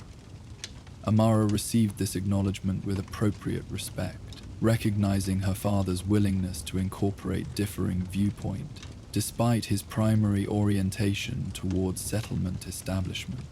"The strongest tribal decisions have always emerged from balanced consideration," she replied, echoing wisdom teachings they both recognized. "Our ancestors adapted to changing conditions without abandoning core principles that defined their identity. Perhaps we follow similar path now, not simply choosing between nomadic tradition and settled security, but finding integration that preserves essential tribal heart while addressing contemporary challenges." Their conversation continued briefly, father and daughter finding unexpected common ground in crisis response that regular circumstances had sometimes obscured. Though philosophical differences remained regarding long-term tribal direction, immediate necessity had revealed complementary strengths in their perspectives rather than irreconcilable opposition. This recognition created foundation for continued dialogue beyond current crisis resolution, potentially influencing future tribal evolution through more balanced integration of heritage and adaptation. As morning progressed toward midday, Riverhaven continued its transformation. Not merely physical enhancement of security infrastructure, but subtle shift in collective thinking that incorporated traditional tribal approaches within settled context. Evacuation planning had expanded beyond Amara's initial team to include broader participation, with experienced settlement residents contributing practical improvements to traditional methodologies, rather than dismissing them as outdated artifacts. Similarly, defense preparation had begun incorporating distributed resource positioning and flexible response protocols, traditionally associated with nomadic security approaches, rather than relying exclusively on fixed fortification philosophy. Amara observed these developments while completing assigned responsibilities, recognizing significant evolution occurring beyond physical preparation. The crisis had catalyzed reconsideration of artificial distinctions between tribal heritage and settlement functionality, revealing potential integration that preserved valuable elements from both philosophical approaches, rather than forcing exclusive selection between competing identities. By late afternoon, reconnaissance reports indicated continuing marauder preparation without immediate approach movement, providing additional time for comprehensive preparation while confirming the threat assessment that had initiated their response. Riverhaven had transformed into balanced defensive posture, enhanced physical security maintained its settlement perimeter, while contingency evacuation capabilities remained prepared for implementation if circumstances required. This complementary approach drew from both traditional tribal methodology and settled defense principles, creating more robust response capacity than either philosophy might have provided independently. As evening approached, bringing familiar golden light across the settlement's transformed appearance, Amara returned to her customary observation position atop the eastern wall. The landscape beyond remained unchanged, vast wasteland stretching toward distant horizon, ancient migration paths visible to those who knew their subtle markers, seasonal patterns continuing regardless of human circumstances below. Yet her perspective had evolved through recent experience, recognizing integration possibilities where she had previously perceived primarily loss of traditional ways. Still watching the horizon, Elan's voice carried gentle understanding as he joined her at the wall's edge. Defense coordination responsibilities temporarily delegated to allow brief respite. Always, Amara confirmed, gaze remaining on distant landscape.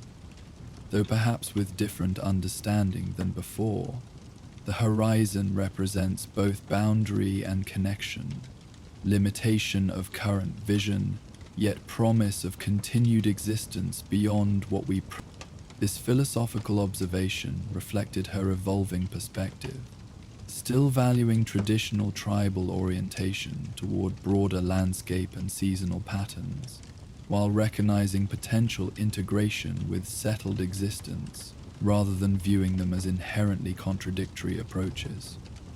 The crisis response had revealed complementary strengths where she had previously focused primarily on what settlement walls contained rather than protected.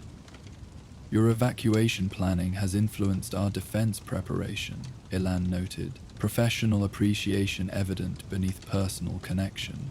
Distributed resource positioning, flexible response protocols, contingency withdrawal strategies for forward defense units, all drawing from traditional methodology you've helped preserve in council memory. The settlement is stronger for maintaining this knowledge, alongside contemporary defense approaches. Amara acknowledged this integration with thoughtful nod, recognizing significant evolution beyond physical preparation. And evacuation planning has benefited from settled resource management techniques, systematic communication protocols, and coordinated movement strategies developed through permanent infrastructure experience. Neither approach alone would serve tribal welfare as effectively as their integration. Their conversation continued as sunset painted the wasteland in deepening amber hues, shadows lengthening across terrain that had witnessed countless human adaptations throughout history. Though immediate crisis remained unresolved, with marauder threat still requiring vigilant preparation, something fundamental had shifted within tribal understanding. Recognition that preservation of cultural heart required integration rather than selection, drawing strength from both heritage and adaptation rather than viewing them as competing identities requiring exclusive choice. As darkness gradually claimed the landscape, settlement lamps illuminated River Haven's transformed configuration. Physical security enhanced through collective effort, resource management optimized for both defense and potential evacuation. Communication systems established for coordinated response, regardless of which strategy circumstances eventually required. The visible changes represented important preparation, yet more significant evolution had occurred in collective thinking. Recognition that traditional tribal wisdom and settlement functionality could complement rather than oppose each other when properly integrated. Amara remained at her observation position as stars emerged in the darkening sky, ancient constellations that had guided tribal migrations for generations, now serving both navigational reference for potential evacuation routes and orientation markers for defense coordination. The seeming contradiction revealed deeper truth. Same unchanging reference points serving different methodologies, united by common purpose of tribal welfare beyond philosophical distinction. The settlement below continued its vigilant preparation through early evening hours, residents moving with purposeful determination rather than fearful urgency. Tomorrow would bring continued enhancement of integrated response capabilities, further reconnaissance information about marauder activities, and potential diplomatic communication from allied settlements. Immediate crisis remained unresolved, yet the tribe had already achieved significant evolution beyond physical preparation. Rediscovery of balanced identity that incorporated both traditional heritage and contemporary adaptation, rather than forcing artificial selection between competing philosophies. As final light faded from the distant horizon, Amara turned from her observation position to rejoin the ongoing preparation efforts below. The tribal heart continued beating through changed circumstance, not merely surviving current crisis, but potentially emerging with stronger, integrated identity than settlement walls had previously permitted. What had begun as necessary security response had catalyzed meaningful reconsideration of artificial distinctions, revealing potential synthesis that honored traditional wisdom while addressing contemporary challenges, through balanced integration rather than exclusive selection. The path forward would require continued vigilance against external threat, yet internal evolution had already begun, regardless of immediate crisis resolution. Riverhaven would emerge changed, not simply through enhanced physical security, but through meaningful reconsideration of its fundamental identity. Finding strength in integration rather than opposition, between tribal heritage and settlement functionality, the tribal heart continued beating through adaptive response to changing circumstances, maintaining essential cultural continuity while demonstrating necessary flexibility that had preserved their people through generations of wasteland challenges. As night deepened around the vigilant settlement of Riverhaven, many miles away across the wasteland, another story unfolded beneath the same star-filled sky. A small band of tribal nomads sought shelter in a forgotten canyon as monstrous shadows gathered on the horizon. Their scout had spotted the approaching horror, a massive super-mutant horde, moving with surprising coordination through territory previously considered safe for human travel. As darkness falls on our tribal settlement, preparing for raiders, our next tale beckons from the desperate flight of nomads facing an even greater threat. Join us for In the Shadow of the Dust. The wasteland afternoon stretched beneath a vast sky of faded blue, wispy clouds casting delicate shadows that drifted across the barren landscape below. Heat rose in visible waves from sun-baked earth, creating shimmering mirages on distant horizons that appeared and vanished with hypnotic rhythm.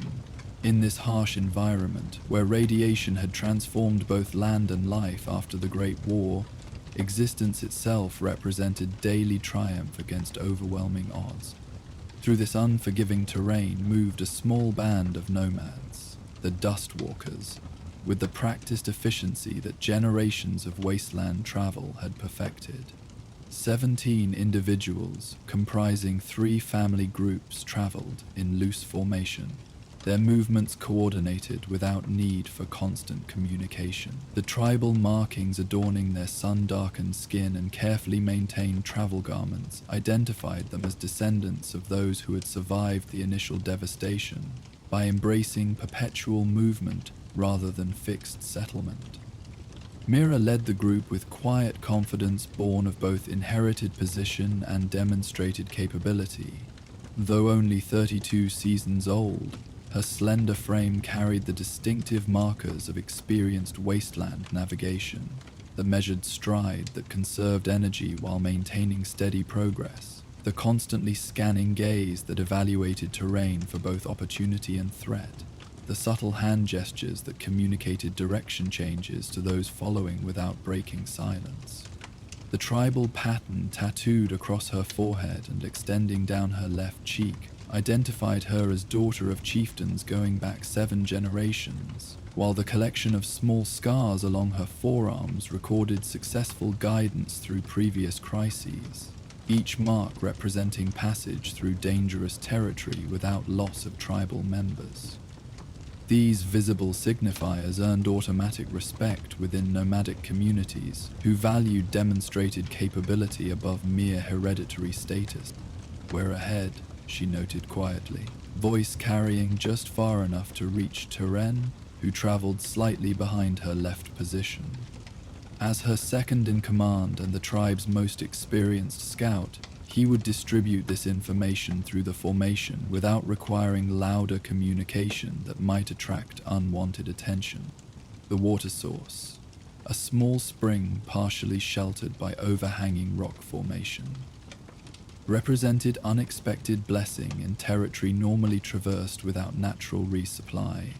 Their carefully maintained water containers still held sufficient supply for planned travel, but Wasteland wisdom taught that opportunity should never be ignored when survival margins remained permanently thin. Additional water would provide valuable buffer against potential delays or route adjustments that unpredictable conditions might necessitate.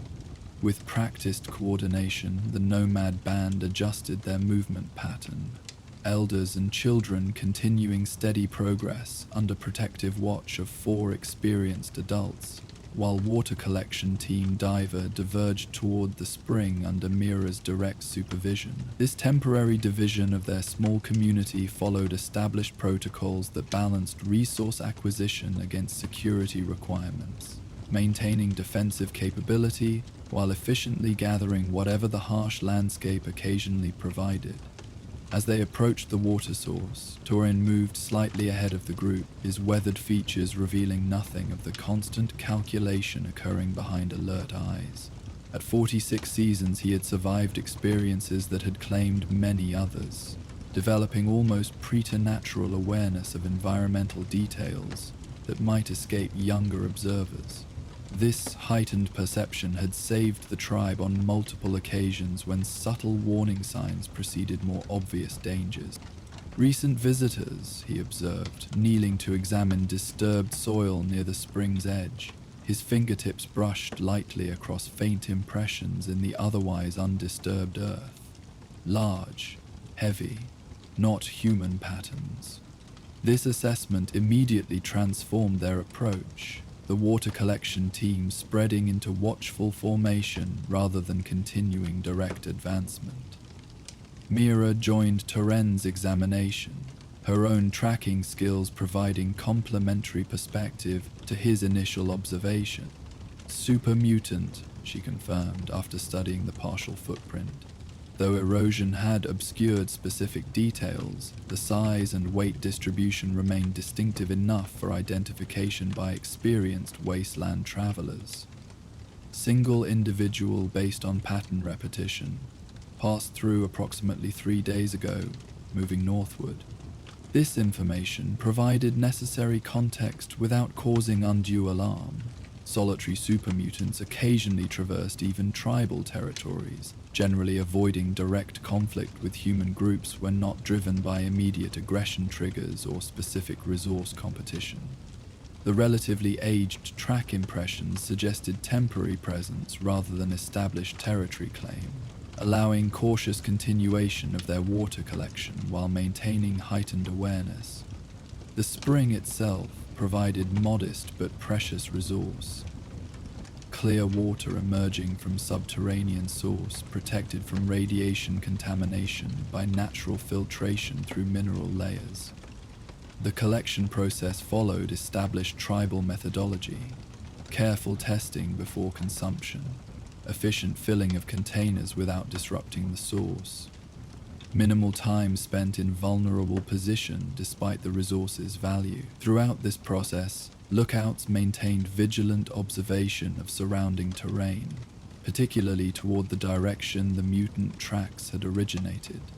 Movement on the southwest ridge, came sudden quiet alert from Kira, youngest of their scouts but gifted with exceptional vision that had earned her perimeter watch position despite limited experience. Her slender arm extended toward distant elevation where heat shimmer made precise identification difficult, even for the most observant.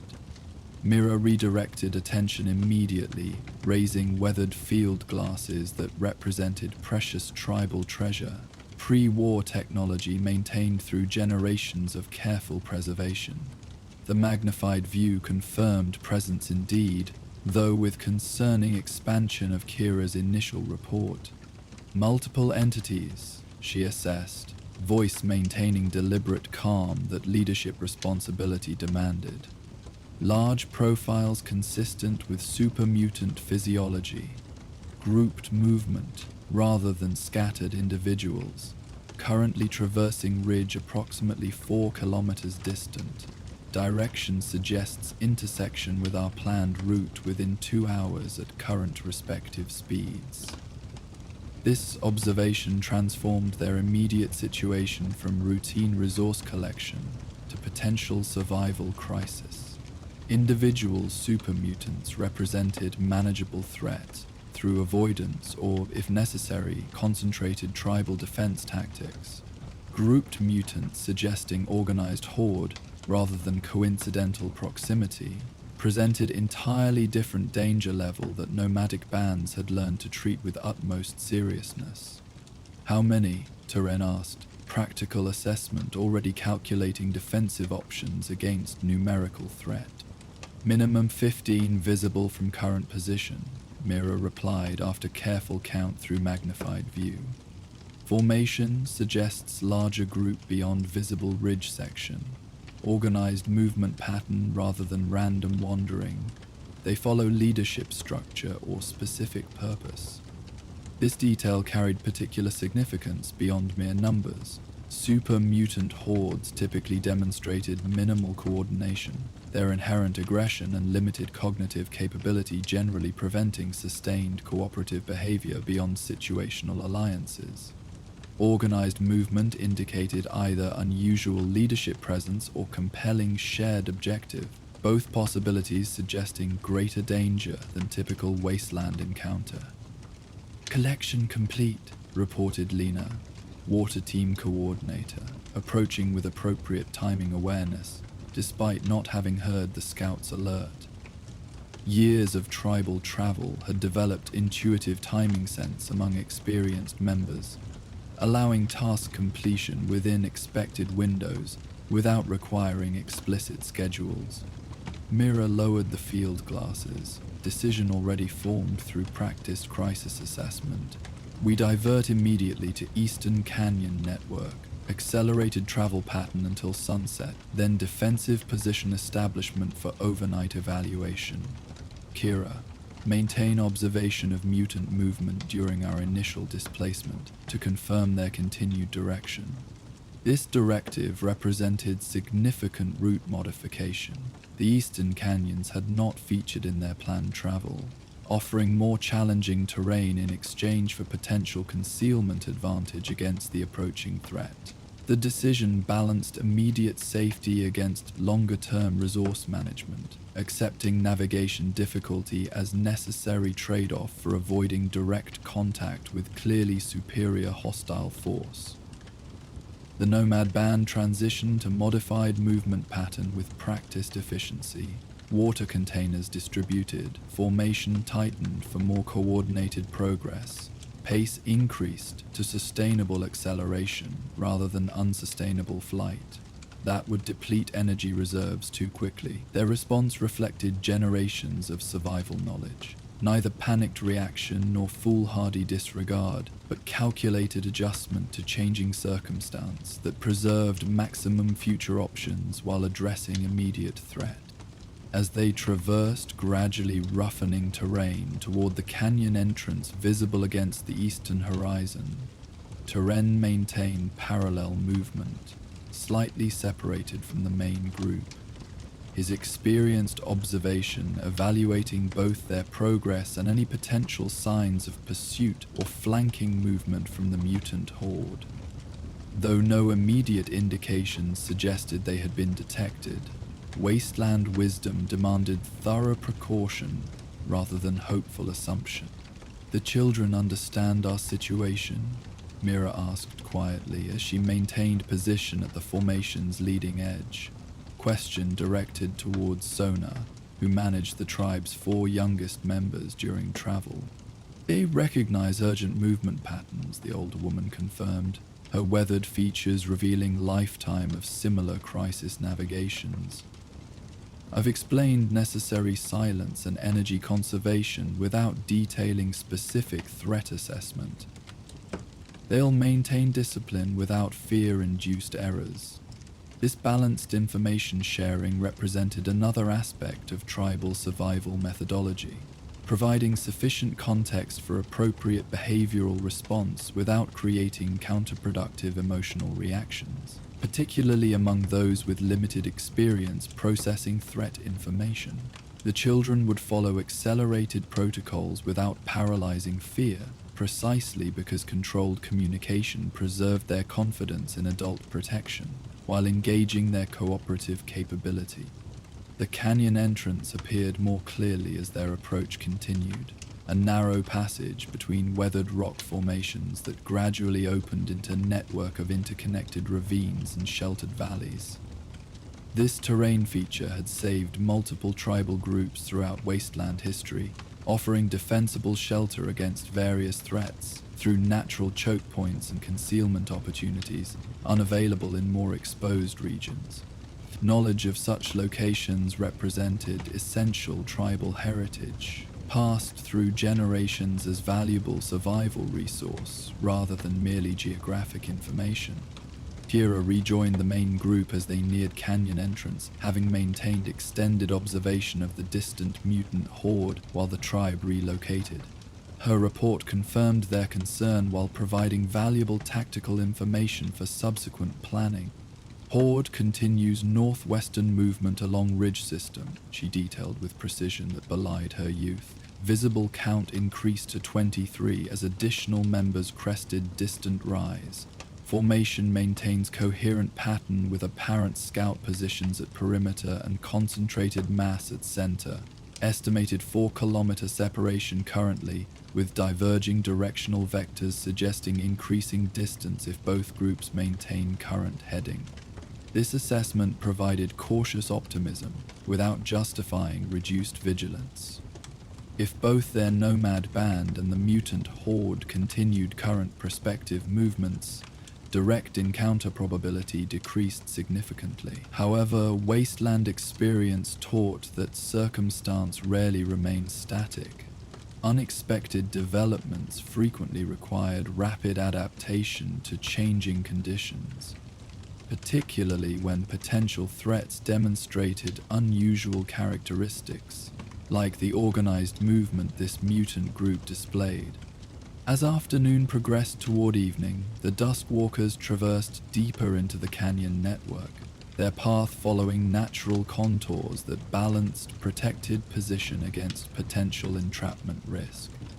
Experienced members recognized specific formations from previous passages through this region, identifying water collection points, defensible shelter locations, and emergency escape routes that previous generations had mapped through accumulated tribal knowledge. This environmental familiarity provided critical advantage against less knowledgeable potential threats, creating partial compensation for their small number and limited weaponry.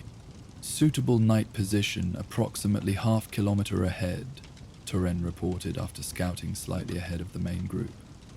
"Elevated shelf with single approach path. Water seep sufficient for minimal replenishment. Clear sight lines to southern canyon sections. Defensible with our current numbers if properly established before full darkness." Mira acknowledged this assessment with approving nod, having already identified the same location from memory of previous tribal passages. The position balanced multiple requirements: security against approach, resource availability, observation capability, and sufficient space for their small community to rest without dangerous crowding that might compromise silent movement if rapid departure became necessary. The nomad band established night position with practiced coordination as sunset approached, transforming from travel formation to defensive arrangement without wasted motion or unnecessary communication. Shelters emerged from carefully packed travel bundles, not permanent structures, but efficient temporary protection against environmental exposure, constructed from materials that blended with surrounding terrain, rather than creating obvious visual signature against the natural landscape. Perimeter watch positions were established at strategic intervals, rotation schedule implemented to maintain vigilant observation throughout the night, while allowing necessary rest for all tribal members. The youngest children were settled in central position, offering maximum protection, while vital supplies were distributed rather than centralized. Tribal practice ensuring that potential partial losses would not create catastrophic resource deprivation. As darkness settled more completely across the canyon network, the nomads gathered in small family groupings for evening meal. Simple but nutritious provisions prepared without fire to maintain maximum stealth profile. Conversation occurred in hushed tones, limited to essential communication, rather than social engagement that less disciplined groups might have permitted despite potential danger. Experience had taught that survival required consistent vigilance rather than momentary relaxation, that comfort might temporarily justify. Mirror completed circuit of their established position, verifying appropriate watch placement and general preparedness, before joining the tribal elders who had gathered slightly apart from family groupings. These three individuals, Sona, Kern, and Vasik, carried responsibility not merely for their personal contributions, but for preservation of tribal knowledge that younger members had not yet fully absorbed. Beyond practical skills, they maintained oral histories, ceremonial procedures, and accumulated wisdom that defined cultural identity beyond mere survival techniques. The mutant horde presents unusual characteristics, Mira observed as she settled beside them, accepting small portion of preserved meat and dried fruit that represented leadership's same modest sustenance as any tribal member. Organized movement patterns suggest intelligence beyond typical encounters. Elder Vasek nodded, his deeply lined features reflecting decades of similar observations across countless wasteland journeys.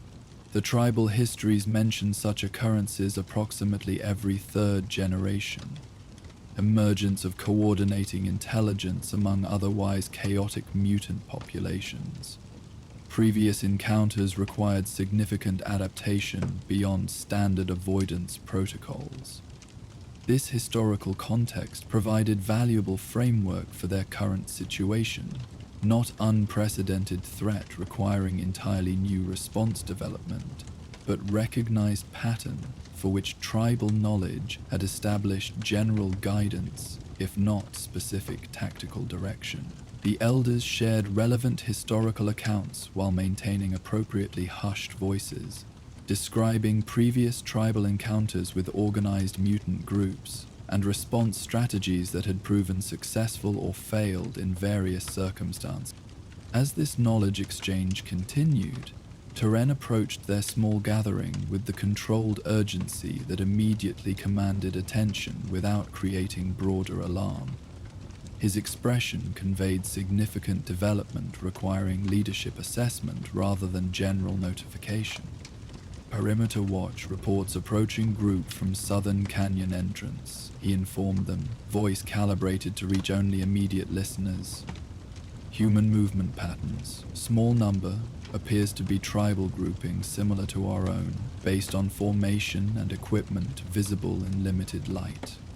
Current trajectory suggests they follow similar path into canyon network, likely seeking comparable shelter position. This information created complex tactical consideration. Other human nomads represented potential allies against greater threats. yet also introduced unknown variables into carefully controlled security situation. Historical tribal relations included both cooperative engagement and resource competition, depending on specific groups involved and circumstance surrounding encounter. Identification markers visible, Mira asked, practical assessment focusing on critical detail that would inform appropriate response. Distance and light limitation prevents confirmation, Toren replied. Formation and movement pattern consistent with Grey Hill or Sunwalker tribal groups based on regional knowledge, but positive identification requires closer observation. Both identified possibilities represented generally neutral or positive relationship history, occasional trading partners rather than competitors, with established communication protocols that facilitated peaceful interaction when circumstances brought their separate journeys into proximity. This assessment suggested potential advantage rather than complication, particularly given the unusual mutant threat that currently influenced their respective movements. Establish cautious contact protocol, Mira directed, after brief consultation with the elders through exchanged glances that contained decades of shared experience. Toren, take Kira and approach their forward position using standard tribal greeting patterns. Maintain sufficient defensive positioning during approach. If confirmed as friendly nomadic group, extend shelter sharing invitation with appropriate resource exchange parameters. This balanced directive reflected tribal diplomatic methodology, neither naive openness nor excessive caution, but calculated engagement that acknowledged both potential benefit and necessary security maintenance. The approaching group likely followed similar canyon shelter strategy in response to the same mutant horde their own scouts had identified, creating natural bases for temporary alliance without requiring permanent commitment beyond immediate circumstance. As Toren and Kira departed to implement contact protocol, Mira continued discussion with the elders regarding broader strategic considerations. Unlike less experienced leaders who might focus exclusively on immediate tactical situation, tribal wisdom emphasized contextual awareness that incorporated longer timelines and wider geographic understanding into current decision-making. The mutant horde's organized movement suggests territorial expansion rather than random wandering, Elder Kern observed, his assessment drawing on decades interpreting subtle patterns across wasteland populations. Their northwestern trajectory approaches 3 known settlement locations and potentially intersects Grey Hill tribal migration route during current seasonal cycle. This observation extended impact consideration beyond their immediate band's security to broader regional dynamics that might eventually affect them through secondary effects, even if direct threat diminished. Settlements disrupted by mutant incursion would create refugee movements, altered trade patterns, and potential resource competition in territories previously balanced through established relationships. Similarly, disruption of other tribal groups could transform traditional migration cycles that had minimized competition through temporal separation of shared territory usage. Their discussion of these implications continued until Toren returned approximately 30 minutes later, his expression indicating successful contact without concerning complications. Kira accompanied him, along with 2 individuals previously unknown to their group, apparent representatives from the approaching Nomads who had accepted preliminary diplomatic exchange. The Sunwalker tribe approaches with 14 members, Toren reported formally, facilitating proper introduction protocol. Their journey diverted into canyon network after scout observation of mutant horde movement, similar to our own encounter. This is Pathfinder Dalen, their journey leader, and Scoutmaster Gina, who first observed the mutant gathering. The introductions followed traditional Wasteland diplomatic structure, functional roles identified alongside personal names, establishing both individual identity and community position that provided context for subsequent interaction. The Sunwalker representatives displayed appropriate tribal markings across sun-darkened skin, their travel garments and equipment confirming experienced nomadic status rather than recently displaced settlement refugees, who might present different integration challenges. The Dustwalkers offer shared shelter with appropriate boundary maintenance. Mira stated, formal language establishing clear parameters for temporary alliance. Common threat suggests mutual benefit through coordinated watch rotation and information exchange without requiring resource competition. Does this arrangement meet Sunwalker needs during canyon passage? Dalen, a weathered man perhaps 5 years senior to Mira with similar leadership markings indicating inherited position validated through demonstrated capability, inclined his head in formal acceptance. The Sunwalker tribe acknowledges generous shelter sharing and offers perimeter reinforcement through experienced watch personnel in exchange. Our water supplies remain adequate while preserved food approaches minimal sustainability threshold due to extended journey without resupply opportunity.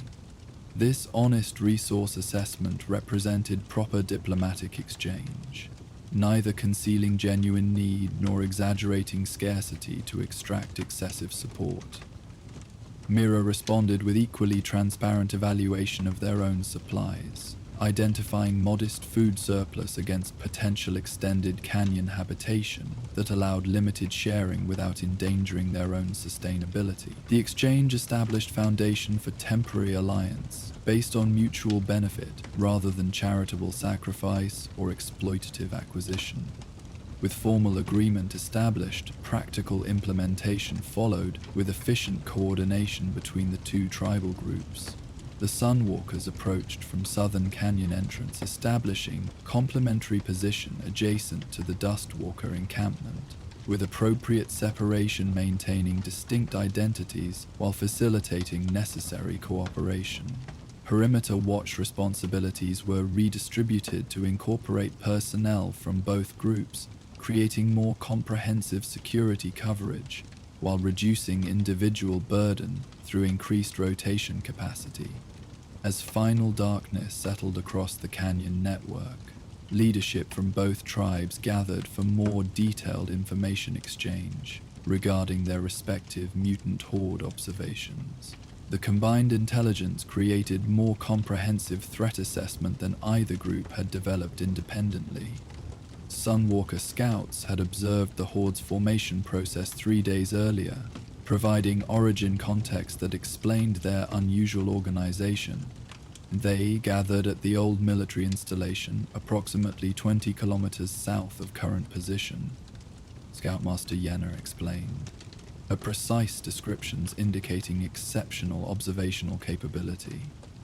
A larger mutant with distinctive appearance directed the gathering. Physical characteristics suggest significant radiation exposure beyond typical mutation patterns, with enhanced cranial development and articulated communication capability beyond standard mutant vocalizations.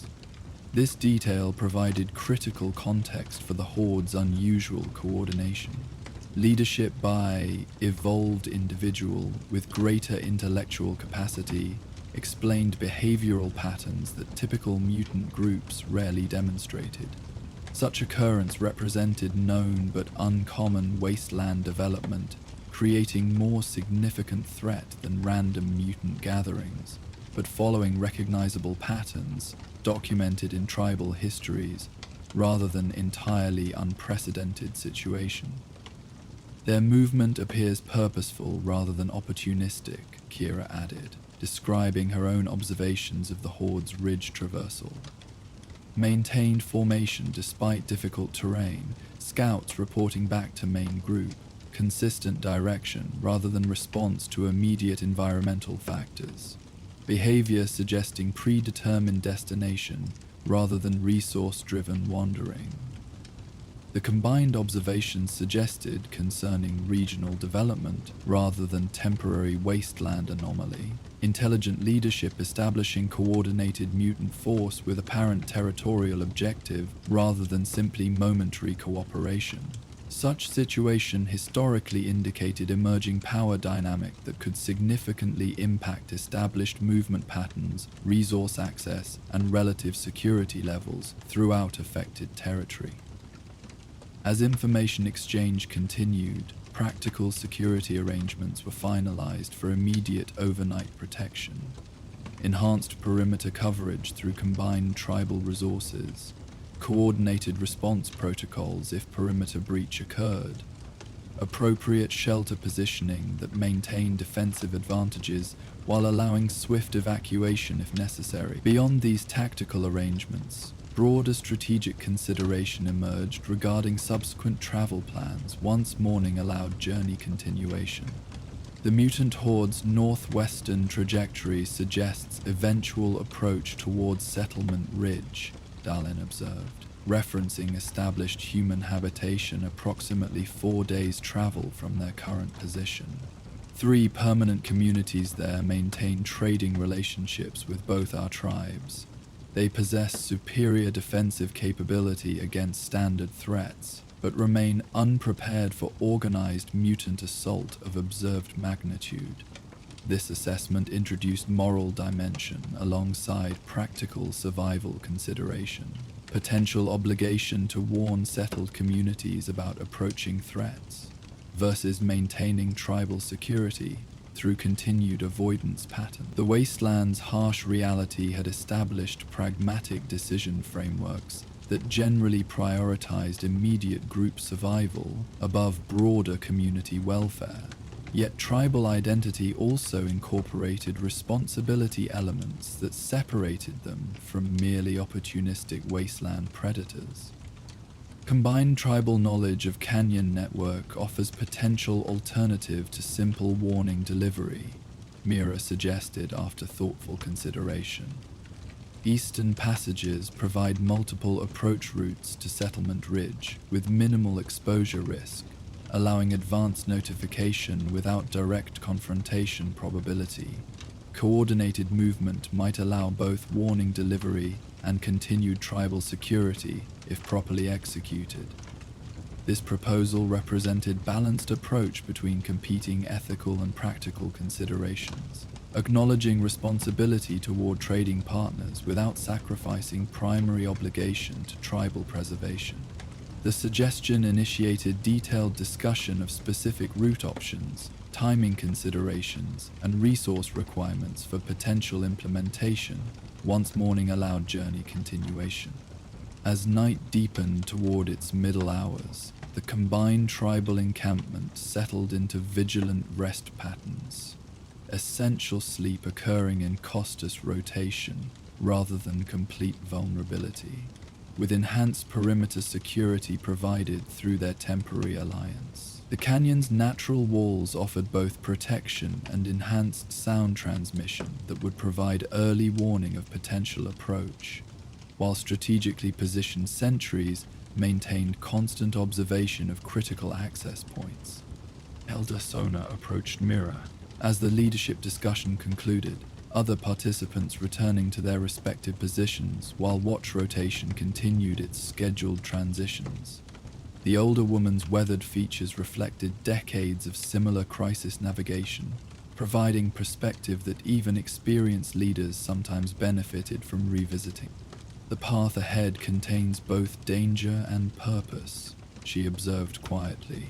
Traditional phrasing that acknowledged complexity beyond simple threat avoidance. Your leadership honors tribal tradition through balanced consideration rather than simple preservation. The ancestors would recognize their teachings in your decisions.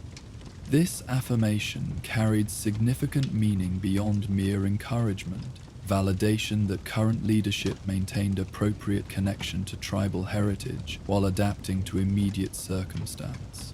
The nomadic tribes had survived generations in the wasteland precisely because they balanced pragmatic adaptation with cultural continuity, neither abandoning protective traditions nor becoming rigidly bound to patterns that changing conditions had rendered unsuitable. We face unusual development requiring careful response, Mira acknowledged, respecting the elders' perspective while maintaining leadership responsibility. The combined observations suggest emergence of organized mutant territory rather than temporary gathering. Such development will affect regional patterns beyond immediate encounter probability. Zona nodded, her expression reflecting similar historical awareness. The tribal histories record 3 such occurrences within remembered generations. Each required significant adaptation beyond standard territorial adjustments. The challenges created new alliances while dissolving established patterns. Transformation rather than simple continuation. This historical context situated current circumstance within longer tribal narrative.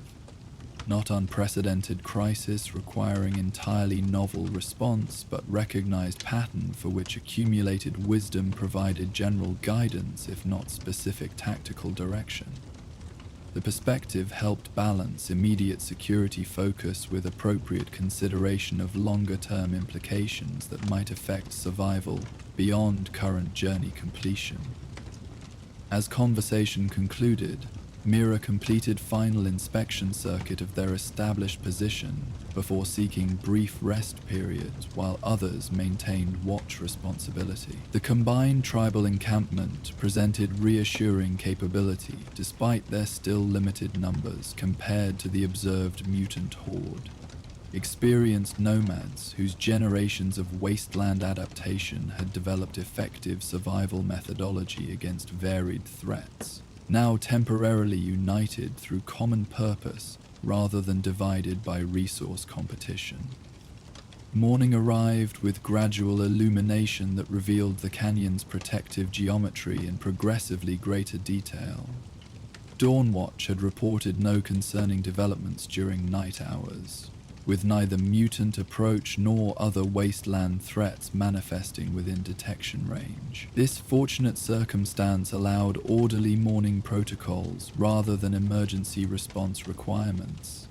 Water distribution, minimal food consumption, systematic preparation for continued journey without rushed disorganization that might compromise equipment security or leave identifiable traces.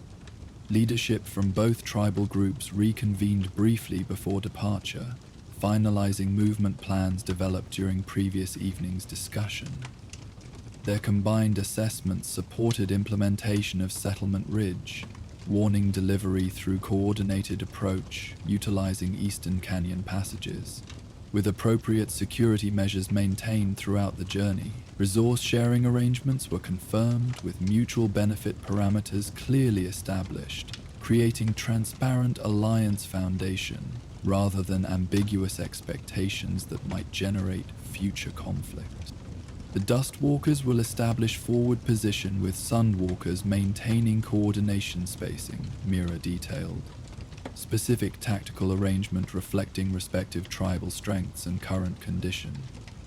Standard canyon passage protocols with enhanced lateral security give an unusual threat profile.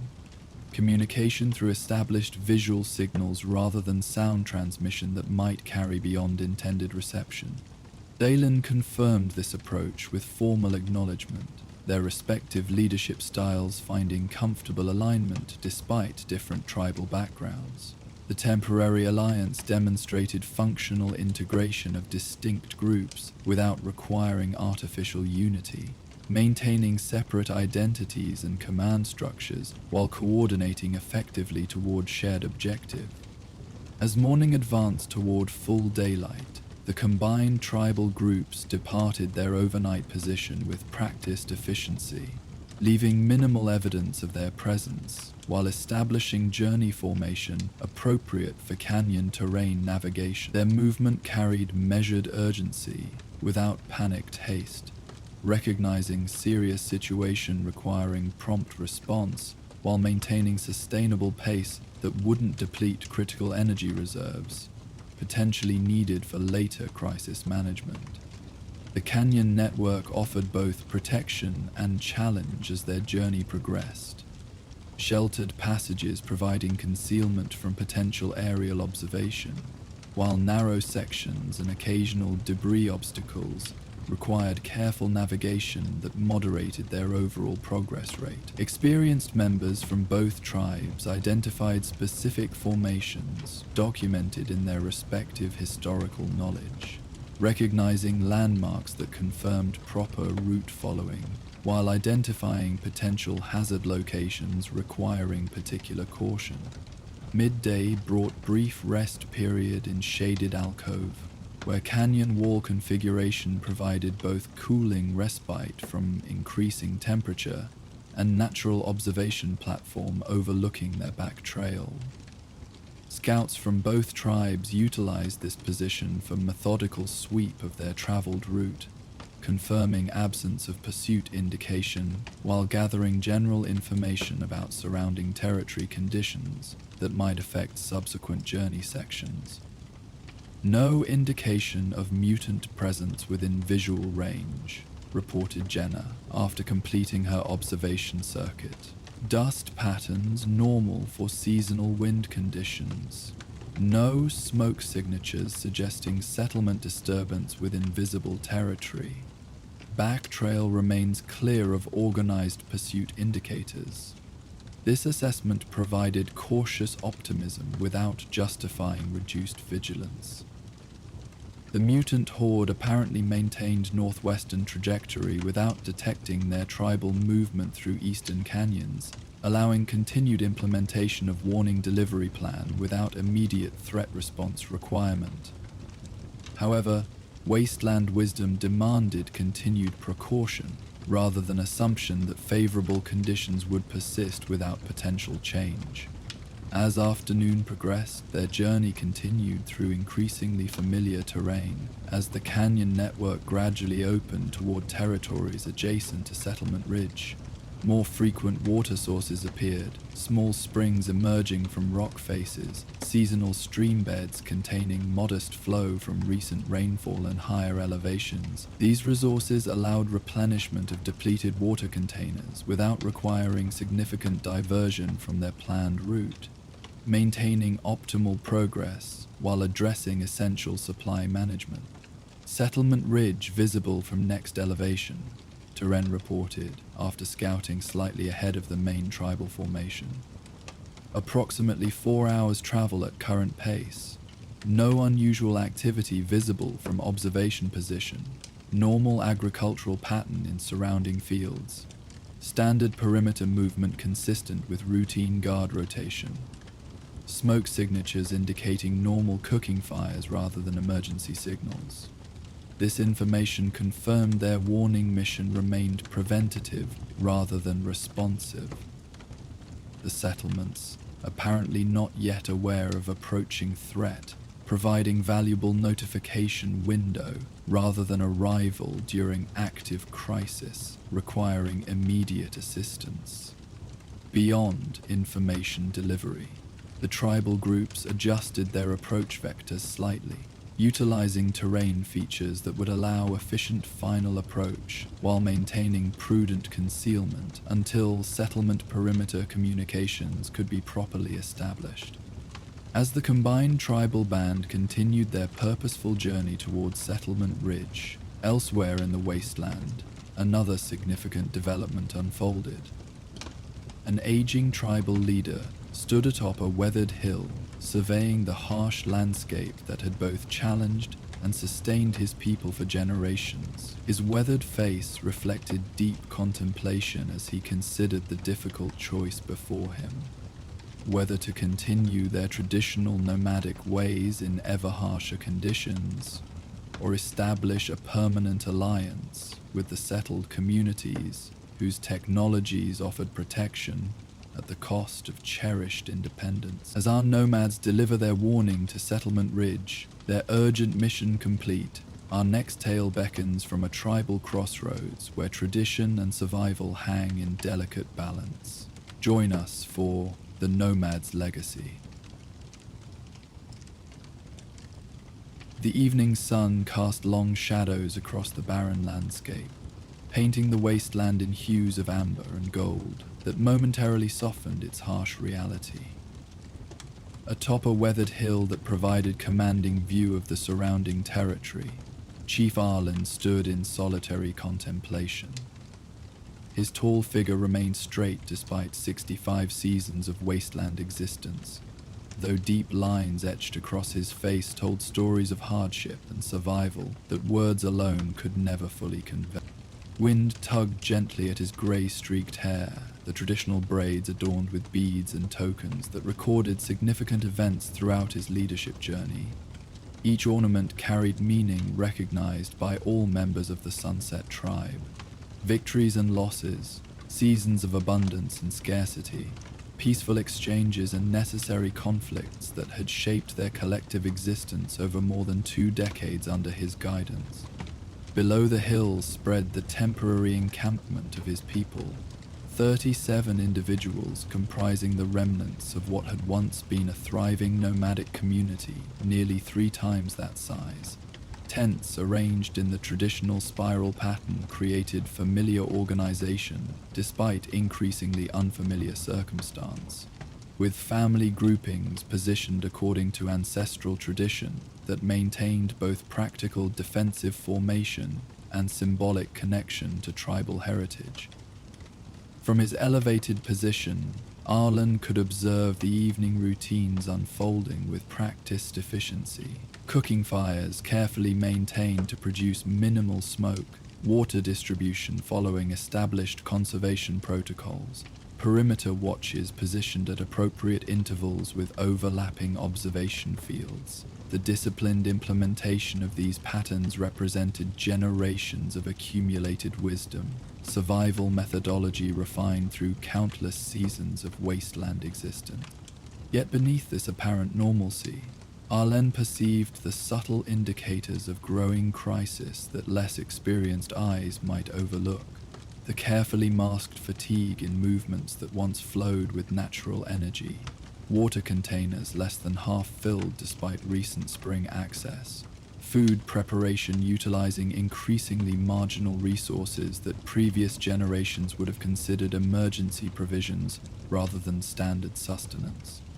"The council awaits, Chief." The voice carried quiet respect wrapped around practical reminder. Niara, his daughter and designated successor, approached with the balanced confidence of one raised to leadership responsibility.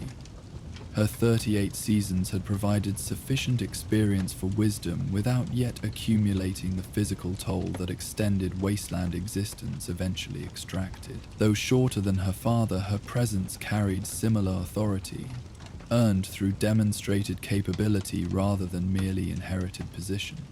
Arlen nodded acknowledgement without immediately moving, his gaze remaining on the camp below. "Our 5th location in 14 days, he observed, the simple statement containing layered meaning they both understood. Traditional migration patterns had typically maintained established positions for at least a week, allowing resource gathering and proper rest before continuing seasonal movement. The accelerated relocation frequency represented significant deviation from sustainable patterns. The Eastern Territories no longer support extended habitation, Niara replied, practical assessment without unnecessary elaboration. Water sources diminished beyond prediction models, plant resources showing radiation uptake exceeding safe consumption thresholds. Game patterns disrupted by increased predator competition. The ancestral seasonal route cannot sustain us through traditional timing cycles. This evaluation summarized conditions they had both observed through increasingly concerning seasons, yet having the reality articulated in such direct terms crystallized the choice now facing their community. The wasteland had always represented harsh existence, But generations of nomadic adaptation had developed sustainable patterns that balanced resource utilization against environmental limitations. Recent accelerating changes had disrupted this tenuous equilibrium, forcing reconsideration of fundamental assumptions about their continued survival methodology. With subtle shift in posture that acknowledged the moment's significance, Arlen turned from his contemplative position toward the council gathering below. "Then we shall assess options with those who must live with their consequences," he stated simply. Traditional phrasing that emphasized collective wisdom over individual authority, despite his leadership position.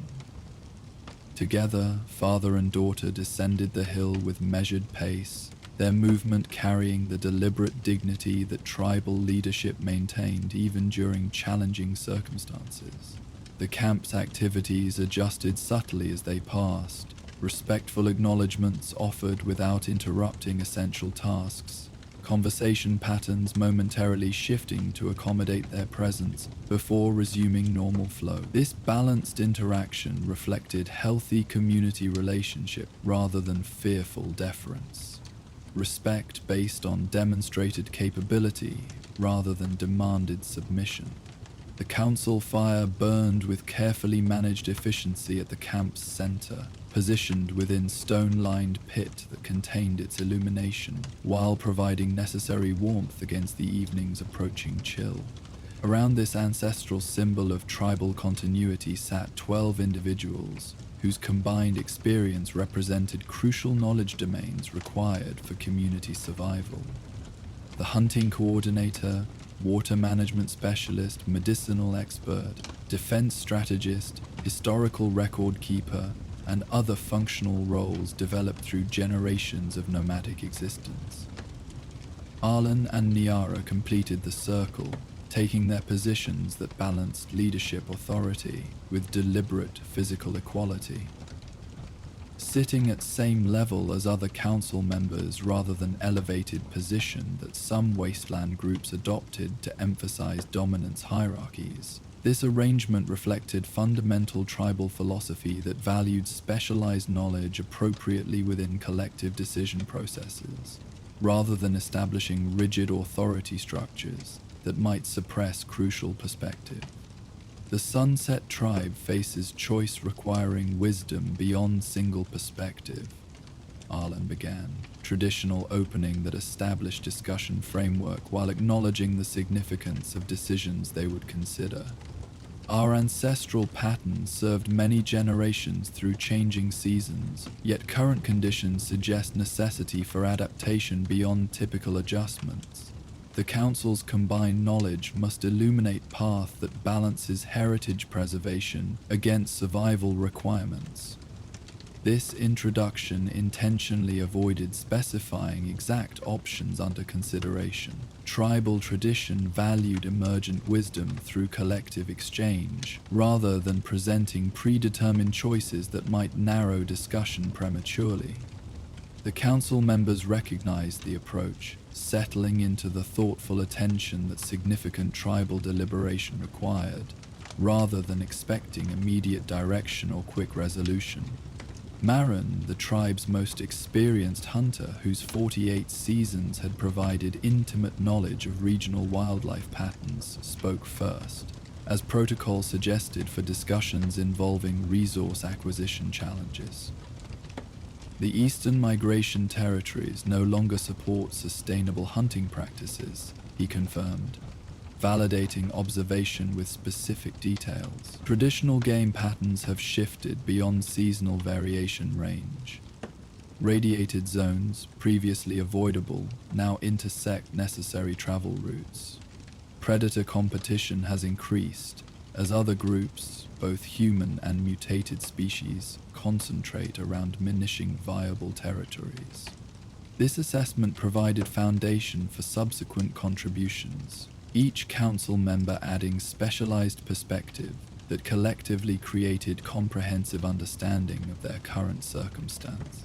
The water management specialist detailed concerning depletion rates in previously reliable sources, while the agricultural expert described soil degradation, limiting wild plant harvesting beyond normal seasonal fluctuation. The medicinal knowledge keeper reported increasing treatment requirements for radiation exposure, despite traditional protective measures, while the defense coordinator outlined growing encounter frequency with both desperate human groups and mutated predators throughout recent migrations.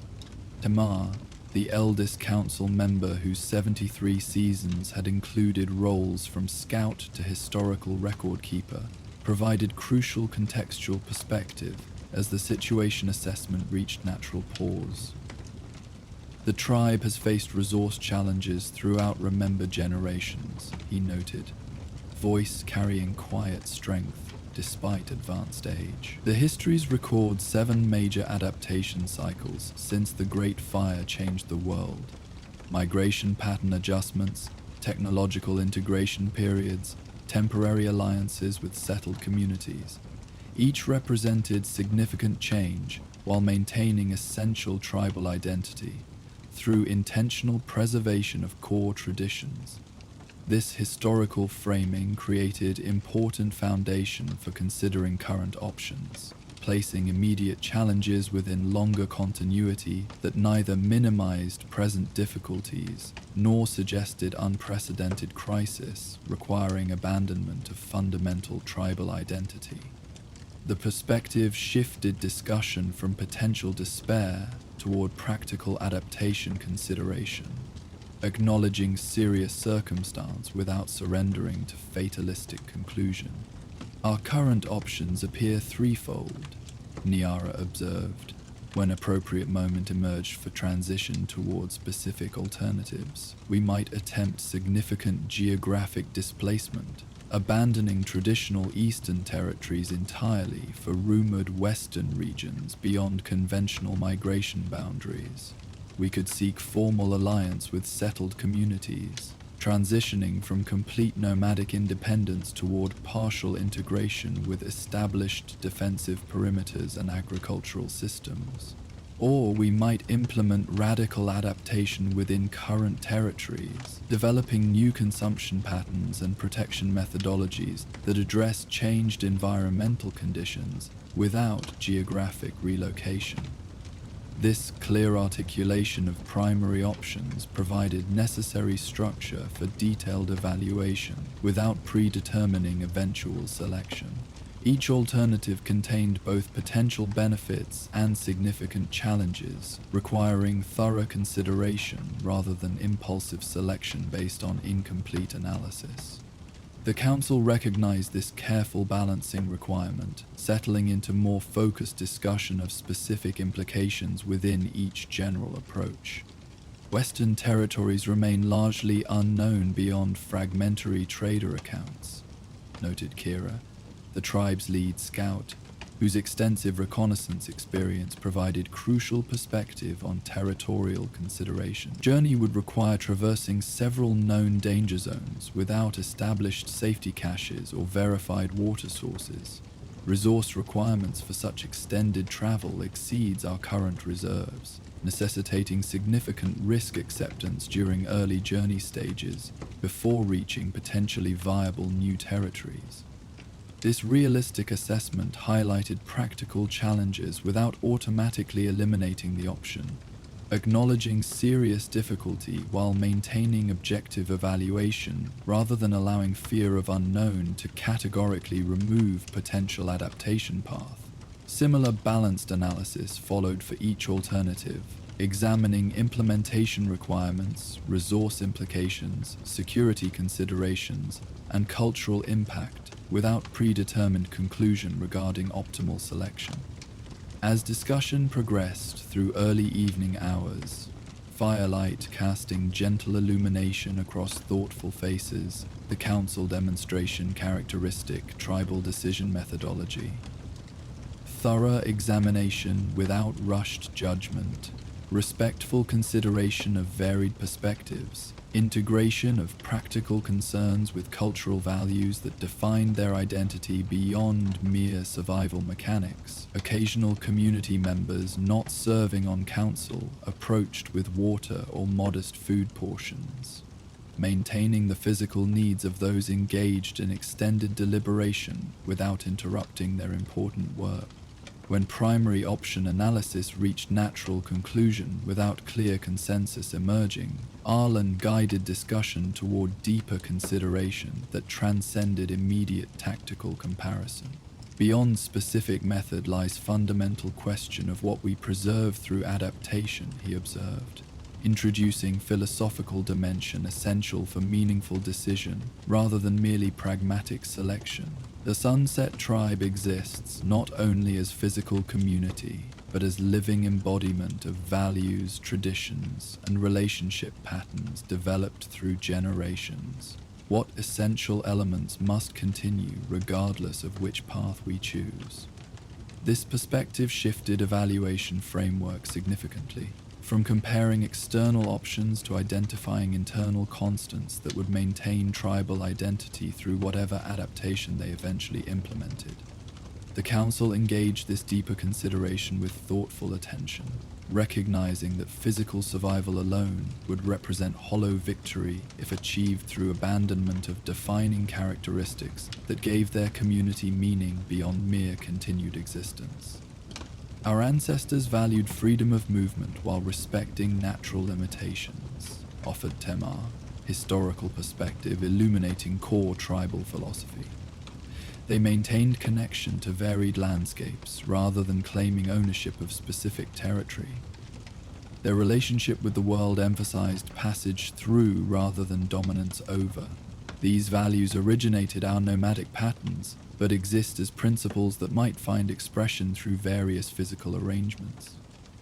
Other council members contributed additional perspectives on essential tribal characteristics, communal decision-making that valued specialized knowledge without creating rigid hierarchies, resource utilization that prioritized sustainable harvesting over maximized extraction, educational approaches that preserved accumulated wisdom while encouraging adaptive innovation when circumstances required. These discussions identified fundamental values potentially preserved through various external adaptations, rather than necessarily bound to specific physical patterns that changing conditions might no longer support. As night deepened around their council circle, stars emerging in vast pattern above that had guided tribal navigators for generations, Arlen recognized emerging framework that might bridge seemingly contradictory options.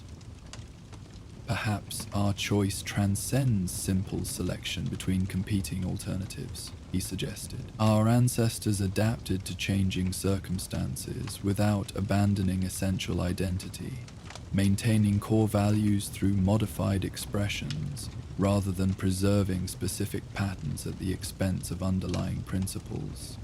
This observation opened possibility that initially appeared contradictory, maintaining nomadic tribal identity while establishing limited integration with settled communities that offered resources and protection, increasingly difficult to secure through traditional patterns alone. Rather than viewing settlement cooperation as complete abandonment of tribal ways, this perspective suggested potential adaptation that preserved essential values through modified expression appropriate to changed environmental reality. The Two Rivers settlement has twice offered territorial arrangement that would provide security perimeter access while allowing continued seasonal movement within protected regions, Niara noted. Referencing diplomatic exchanges from recent seasons, the Council explicitly acknowledged value in maintaining our traditional knowledge and practices rather than demanding complete integration into their community structure. The arrangement would provide stable water access and radiation protection zones, while allowing modified continuation of seasonal migration patterns within protected territories. This potential arrangement represented nuanced middle path between complete tribal independence increasingly threatened by deteriorating environmental conditions and full settlement integration that would effectively eliminate their distinct cultural identity. The possibility created thoughtful consideration among council members, evaluating whether such arrangement might preserve essential tribal characteristics while addressing immediate survival challenges through practical adaptation.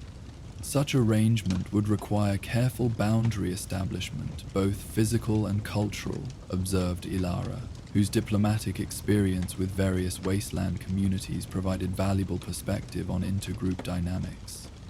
Clear understanding of resource sharing, defense responsibilities, knowledge exchange parameters, and autonomy preservation within cooperative framework. Without such clarity, gradual erosion of distinct practices might occur despite initial protection intentions. This pragmatic concern highlighted implementation considerations without rejecting the concept outright, acknowledging potential complications while suggesting they might be addressed through careful arrangement design rather than representing insurmountable obstacles. Similar balanced analysis continued as council members examined various dimensions of modified nomadic patterns within Settlement Alliance framework, identifying both challenges requiring mitigation and opportunities for positive adaptation that changing circumstances might actually enhance rather than merely compromise. Throughout this extended deliberation, Arlen maintained the patient attentiveness that had characterized his leadership through decades of tribal guidance. Unlike younger leaders, sometimes prone to premature conclusion or forceful direction, his experience had cultivated appreciation for thorough consideration that incorporated multiple perspectives before crystallizing into collective wisdom. The Council's methodical process reflected this philosophy, valuing comprehensive understanding above expedient decision, recognizing that choices affecting generations deserved appropriate deliberative investment. As discussion reached natural pause after extensive consideration, Arlen recognized emergence of provisional consensus, without requiring formal declaration that might prematurely solidify still developing collective understanding. "We shall continue consideration through night reflection," he suggested, utilizing traditional phrasing that acknowledged both progress made and further contemplation required. "When morning brings renewed perspective, we will reconvene with experiences from individual meditation to complete our collective wisdom formation." This approach respected tribal decision methodology that balanced communal discussion with personal reflection, allowing individual council members opportunity to process shared information through their unique perspective before final collective integration. The council dispersed with appropriate ceremonial acknowledgement, each member carrying the discussion's content into separate contemplation that would ultimately strengthen rather than fragment their eventual unified direction. Arlen remained briefly at the council fire after others had departed, Niara staying alongside in comfortable silence that required no immediate verbal exchange. The camp around them had settled into night configuration, perimeter watches maintaining vigilant observation, family units gathered in closer proximity than daylight activities permitted, the gentle murmur of subdued conversations creating subtle acoustic backdrop to otherwise remarkable wasteland quiet. "You guided without directing," Niara observed eventually, the simple statement containing appreciative acknowledgement of his leadership approach. Some tribal leaders would have presented predetermined solution for approval, rather than facilitating genuine collective wisdom development. Arlen nodded slight acknowledgement of the observation while maintaining thoughtful gaze toward the fire's diminishing flames. "Leadership exists to serve community wisdom rather than replace it," he replied, articulating philosophy developed through decades of tribal responsibility. "The challenges we face exceed individual perspective, requiring integration that only emerges through proper council process." My role remains cultivation rather than imposition. This exchange represented ongoing transition between generations, not merely positional inheritance, but philosophical continuity that maintained tribal governance approaches despite leadership change across time. Niara had observed her father's methodology throughout her developmental seasons, gradually internalizing principles that emphasized collective wisdom cultivation rather than authoritarian direction, despite nominal leadership authority. The settlement alliance option appears emerging as primary direction, Arlen noted after further contemplative silence, neither approval nor concern coloring the simple observation. Councillors recognize preservation potential within adaptation requirement. The specific implementation details will determine whether essential tribal identity continues through modified expression or gradually diminishes through unconscious assimilation.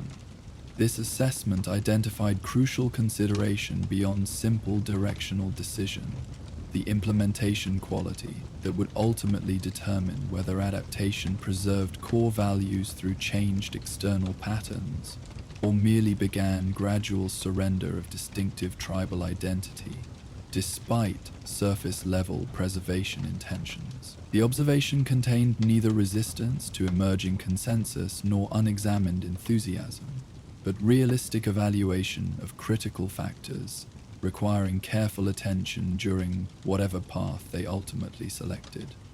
The younger generation shows both apprehension and interest regarding potential settlement proximity, Niara observed, having maintained closer connection with tribal members below elder council age. They value traditional knowledge while recognizing adaptation necessity. Their participation in implementation design will significantly influence whether arrangements maintain distinctive tribal identity or drift towards settlement assimilation over time. This perspective highlighted important demographic consideration beyond council deliberation. The younger tribal members who would ultimately live longest with whatever decision emerged, whose active engagement would determine whether adaptation maintained essential continuity or merely managed temporary transition toward eventual identity dissolution. The observation reminded that wisdom required vertical integration across age groups rather than merely horizontal consensus among current leadership. As night deepened toward its middle hours, Arlen and Niara eventually separated for individual reflection periods that tribal tradition incorporated into significant decision processes. The camp settled into quiet vigilance, necessary watch rotations maintained while most community members sought restorative rest to preserve energy reserves increasingly precious amid their challenging circumstances. The wasteland stretched vast around their vulnerable encampment, stars wheeling overhead in ancient patterns that had guided countless generations through both abundance and hardship. Morning arrived with characteristic wasteland clarity, sharp light gradually illuminating landscape features without the atmospheric diffusion that had softened such transitions in the world before. The camp awakened with practiced efficiency, essential activities resuming without wasted motion or unnecessary communication, water distribution, minimal morning nourishment, equipment maintenance, and defense position rotation occurred through established patterns that required no direct supervision, despite their increasingly challenging resource limitations. The council reconvened as golden morning light bathed their gathering circle, each member carrying both previous discussion content and individual reflection insights. Their facial expressions revealed varied emotional responses to the challenging decisions they contemplated, yet all maintained the disciplined focus that tribal responsibility demanded, regardless of personal preference or apprehension. Our reflections have brought renewed perspective to collective consideration. Arlen opened, traditional phrasing that invited integration of overnight insights without presuming specific direction until properly shared. The council now continues wisdom formation, with benefit of both communal exchange and individual contemplation.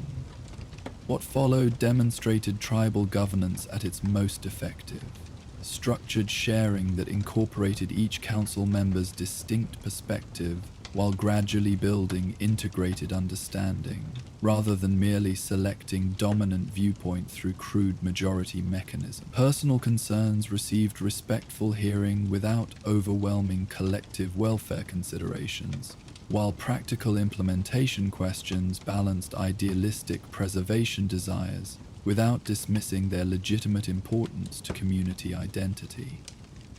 Through this methodical process, provisional consensus from previous evening gradually crystallized into more defined adaptation direction, not through forced agreement, but through genuine perspective integration that acknowledged both necessity and opportunity within their challenging circumstances. The emerging approach centered on modified alliance with Two Rivers settlement that would provide critical resource access and security cooperation, while maintaining distinctive tribal identity through carefully designed autonomy parameters. The proposed adaptation represents significant change while preserving essential principles, Tamar observed, historical perspective providing crucial continuity validation. Our ancestors demonstrated similar courage when circumstances demanded evolution beyond comfortable patterns.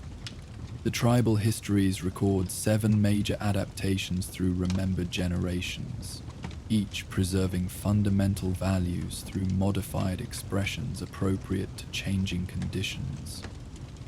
This contextual framing helped council members recognize their current challenge within longer continuity rather than unprecedented departure, adaptation continuing tribal tradition of responsive evolution rather than representing fundamental break with ancestral wisdom. The perspective provided important psychological foundation for accepting significant change without experiencing it as identity abandonment or failure to maintain traditions entrusted to current generation. As council deliberation approached conclusion, Arlen guided final consideration towards specific implementation principles that would determine adaptation success beyond mere directional decision. If settlement alliance forms our path forward, what essential elements must arrangement preserve to maintain tribal identity through modified expression? He asked, focusing attention on critical details beyond basic directional agreement. This question prompted detailed discussion of specific preservation requirements, seasonal movement patterns within defined territories rather than permanent fixed location, maintained decision autonomy regarding internal tribal matters, continued ceremonial practices without settlement interference, preserved knowledge transmission systems for traditional skills despite proximity to different educational approaches. These elements would form non-negotiable core of any alliance arrangement, rather than merely hopeful intentions, vulnerable to gradual erosion through unstructured integration. By midday, the council had reached firm consensus regarding both overall direction and essential implementation principles that would guide subsequent diplomatic engagement.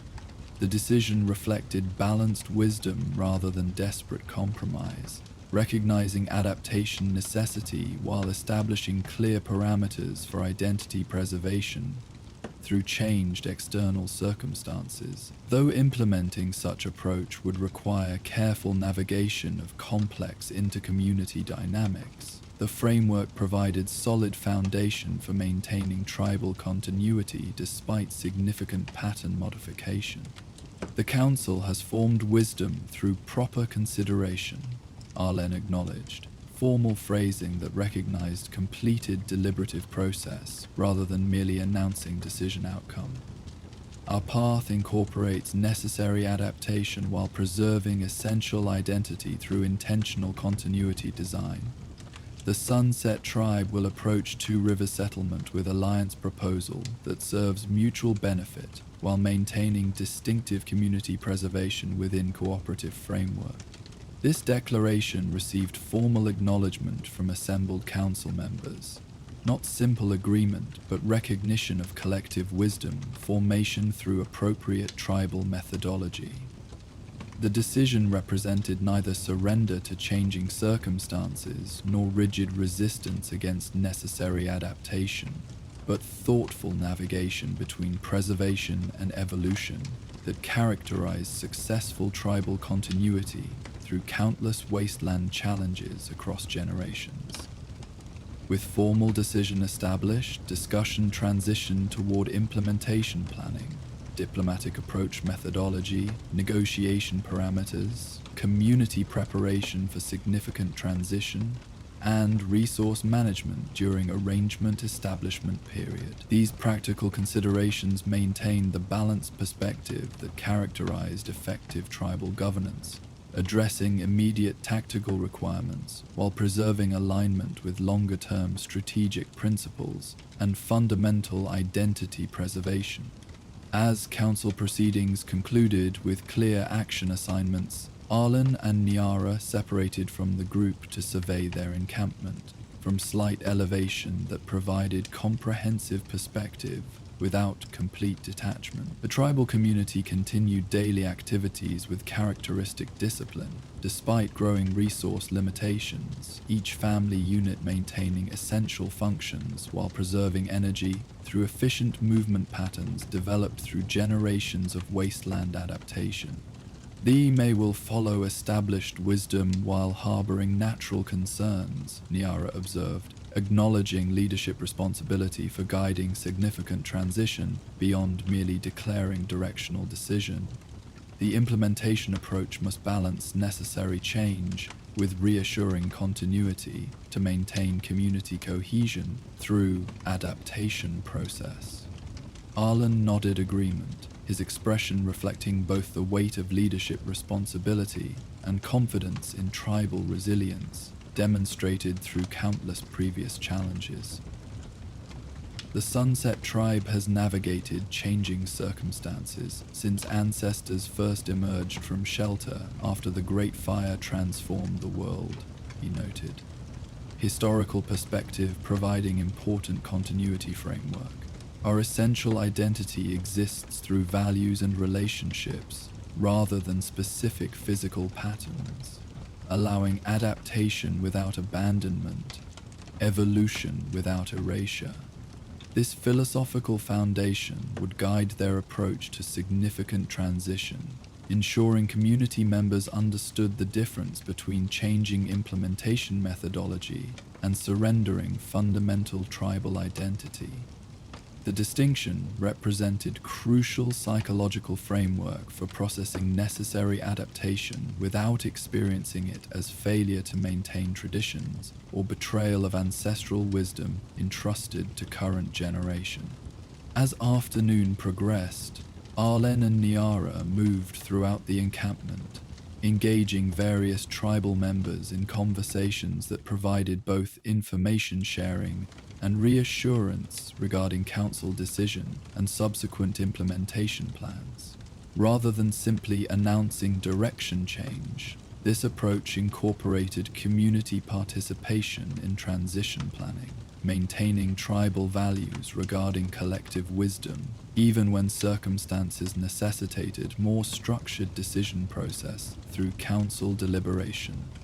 The conversations revealed expected range of responses: apprehension among some older members regarding settlement proximity after lifetimes of nomadic independence, cautious interest from younger individuals regarding potential new learning opportunities while expressing concern about traditional knowledge preservation, practical questions about resource sharing and territorial arrangements that would determine daily existence patterns within new framework. These varied perspectives received respectful acknowledgement rather than dismissal or minimization, demonstrating leadership approach that valued inclusive understanding rather than merely efficient compliance. By evening, the camp had processed initial adjustment to anticipated direction change, conversations shifting from basic understanding toward practical implementation considerations.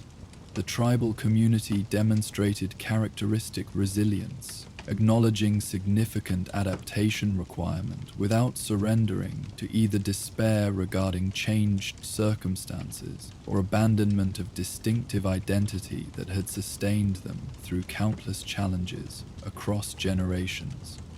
As sunset painted the wasteland in familiar amber hues that momentarily softened its harsh reality, Arlen returned to his earlier hillside contemplation position. The elevation provided both physical perspective on their temporary encampment and psychological space for processing leadership responsibilities. They constantly balanced immediate tactical decisions against longer continuity preservation. From this vantage point, he could observe evening activities unfolding below while maintaining connection to broader landscape that had shaped tribal existence through countless seasonal cycles. Niara joined him without disrupting his reflective state, comfortable silence developing between them as shared perspective required no immediate verbal exchange. The moment represented another step in generational transition, not merely positional inheritance, but philosophical continuity that maintained tribal governance approaches despite leadership change across time. Her presence acknowledged both continuing mentorship and approaching responsibility transition that would eventually place community guidance within her stewardship. The adaptation preserves more than it surrenders, Arlen observed eventually, articulating a conclusion that provided important framework for approaching significant transition. Settlement proximity offers necessary resource security, while arrangement design maintains essential autonomy regarding identity-defining practices. The tribal spirit continues through modified expression rather than diminishing through rigid pattern preservation that changing conditions no longer support. This perspective offered crucial balance between recognition of significant change and confirmation of fundamental continuity, acknowledging adaptation necessity without surrendering to identity dissolution through unstructured assimilation. The framework would guide implementation approach beyond merely tactical arrangement details, ensuring that modified external patterns maintained alignment with essential tribal values, rather than gradually eroding distinctive practices through unconscious settlement influence. Your leadership has prepared us for this transition, Niara responded after thoughtful consideration, the statement offering genuine acknowledgement rather than merely deferential praise, not through specific direction regarding settlement alliance, but through cultivating adaptive wisdom that preserves essential principles through changing implementations. The council process demonstrated this approach, finding balance between heritage preservation and necessary evolution, without requiring artificial selection between competing values. Arlen accepted this perspective with quiet acknowledgement, recognizing the observation spoke to leadership philosophy rather than merely specific decision outcome. Throughout his decades guiding the tribe, he had consistently emphasized principle-centered adaptation rather than pattern-focused preservation, understanding that changing circumstances required flexible implementation approaches while maintaining unwavering commitment to fundamental values that define tribal identity beyond specific physical expression. The Nomads' legacy continues through wisdom rather than wandering, he noted, articulating distinction that would prove crucial for community understanding during approaching transition. Our ancestors valued freedom, sustainable relationship with varied landscapes, collective decision-making, and knowledge preservation developed through generations of movement patterns. These principles guided implementation design appropriate to their circumstances, as they now guide our adaptation to different conditions without abandoning essential tribal spirit. This philosophical framework would serve as foundation for approaching settlement alliance implementation, ensuring tribal members understood distinction between changing methodology and surrendering identity, between adapting external patterns and abandoning internal principles. The perspective offered psychological continuity through physical transition, providing essential narrative framework for processing significant change without experiencing it as fundamental disruption or ancestral betrayal. As darkness settled more completely across the wasteland, stars emerging in vast patterns that had guided countless generations before them, Arlen and Niara descended toward the camp below. The evening fires created gentle illumination against deepening shadows. Family groups gathered in traditional configurations despite increasingly challenging circumstances. The discipline and resilience that had preserved their community through countless challenges still evident in their organized response to mounting environmental pressures. The Sunset Tribe would face significant transition in coming seasons, adapting external patterns while preserving internal principles, modifying implementation approaches while maintaining fundamental values. Yet, the tribal spirit that had sustained them through generations of wasteland existence remained undiminished. The capacity for principled adaptation that characterized successful nomadic communities throughout post-war history. Whatever physical arrangements emerged through settlement alliance implementation, this essential resilience would continue. The Nomads' true legacy, preserved through wisdom rather than merely physical wandering across increasingly hostile landscape. As twilight deepened toward night, the wasteland stretched vast and challenging in all directions around their vulnerable yet resilient encampment. Tomorrow would bring preparation for diplomatic engagement with Two Rivers settlement, beginning implementation of adaptation approach developed through proper tribal wisdom formation. The path ahead contained both difficulty and opportunity, challenge and possibility balanced through perspective that neither minimized adaptation necessity nor surrendered distinctive identity through changing circumstances.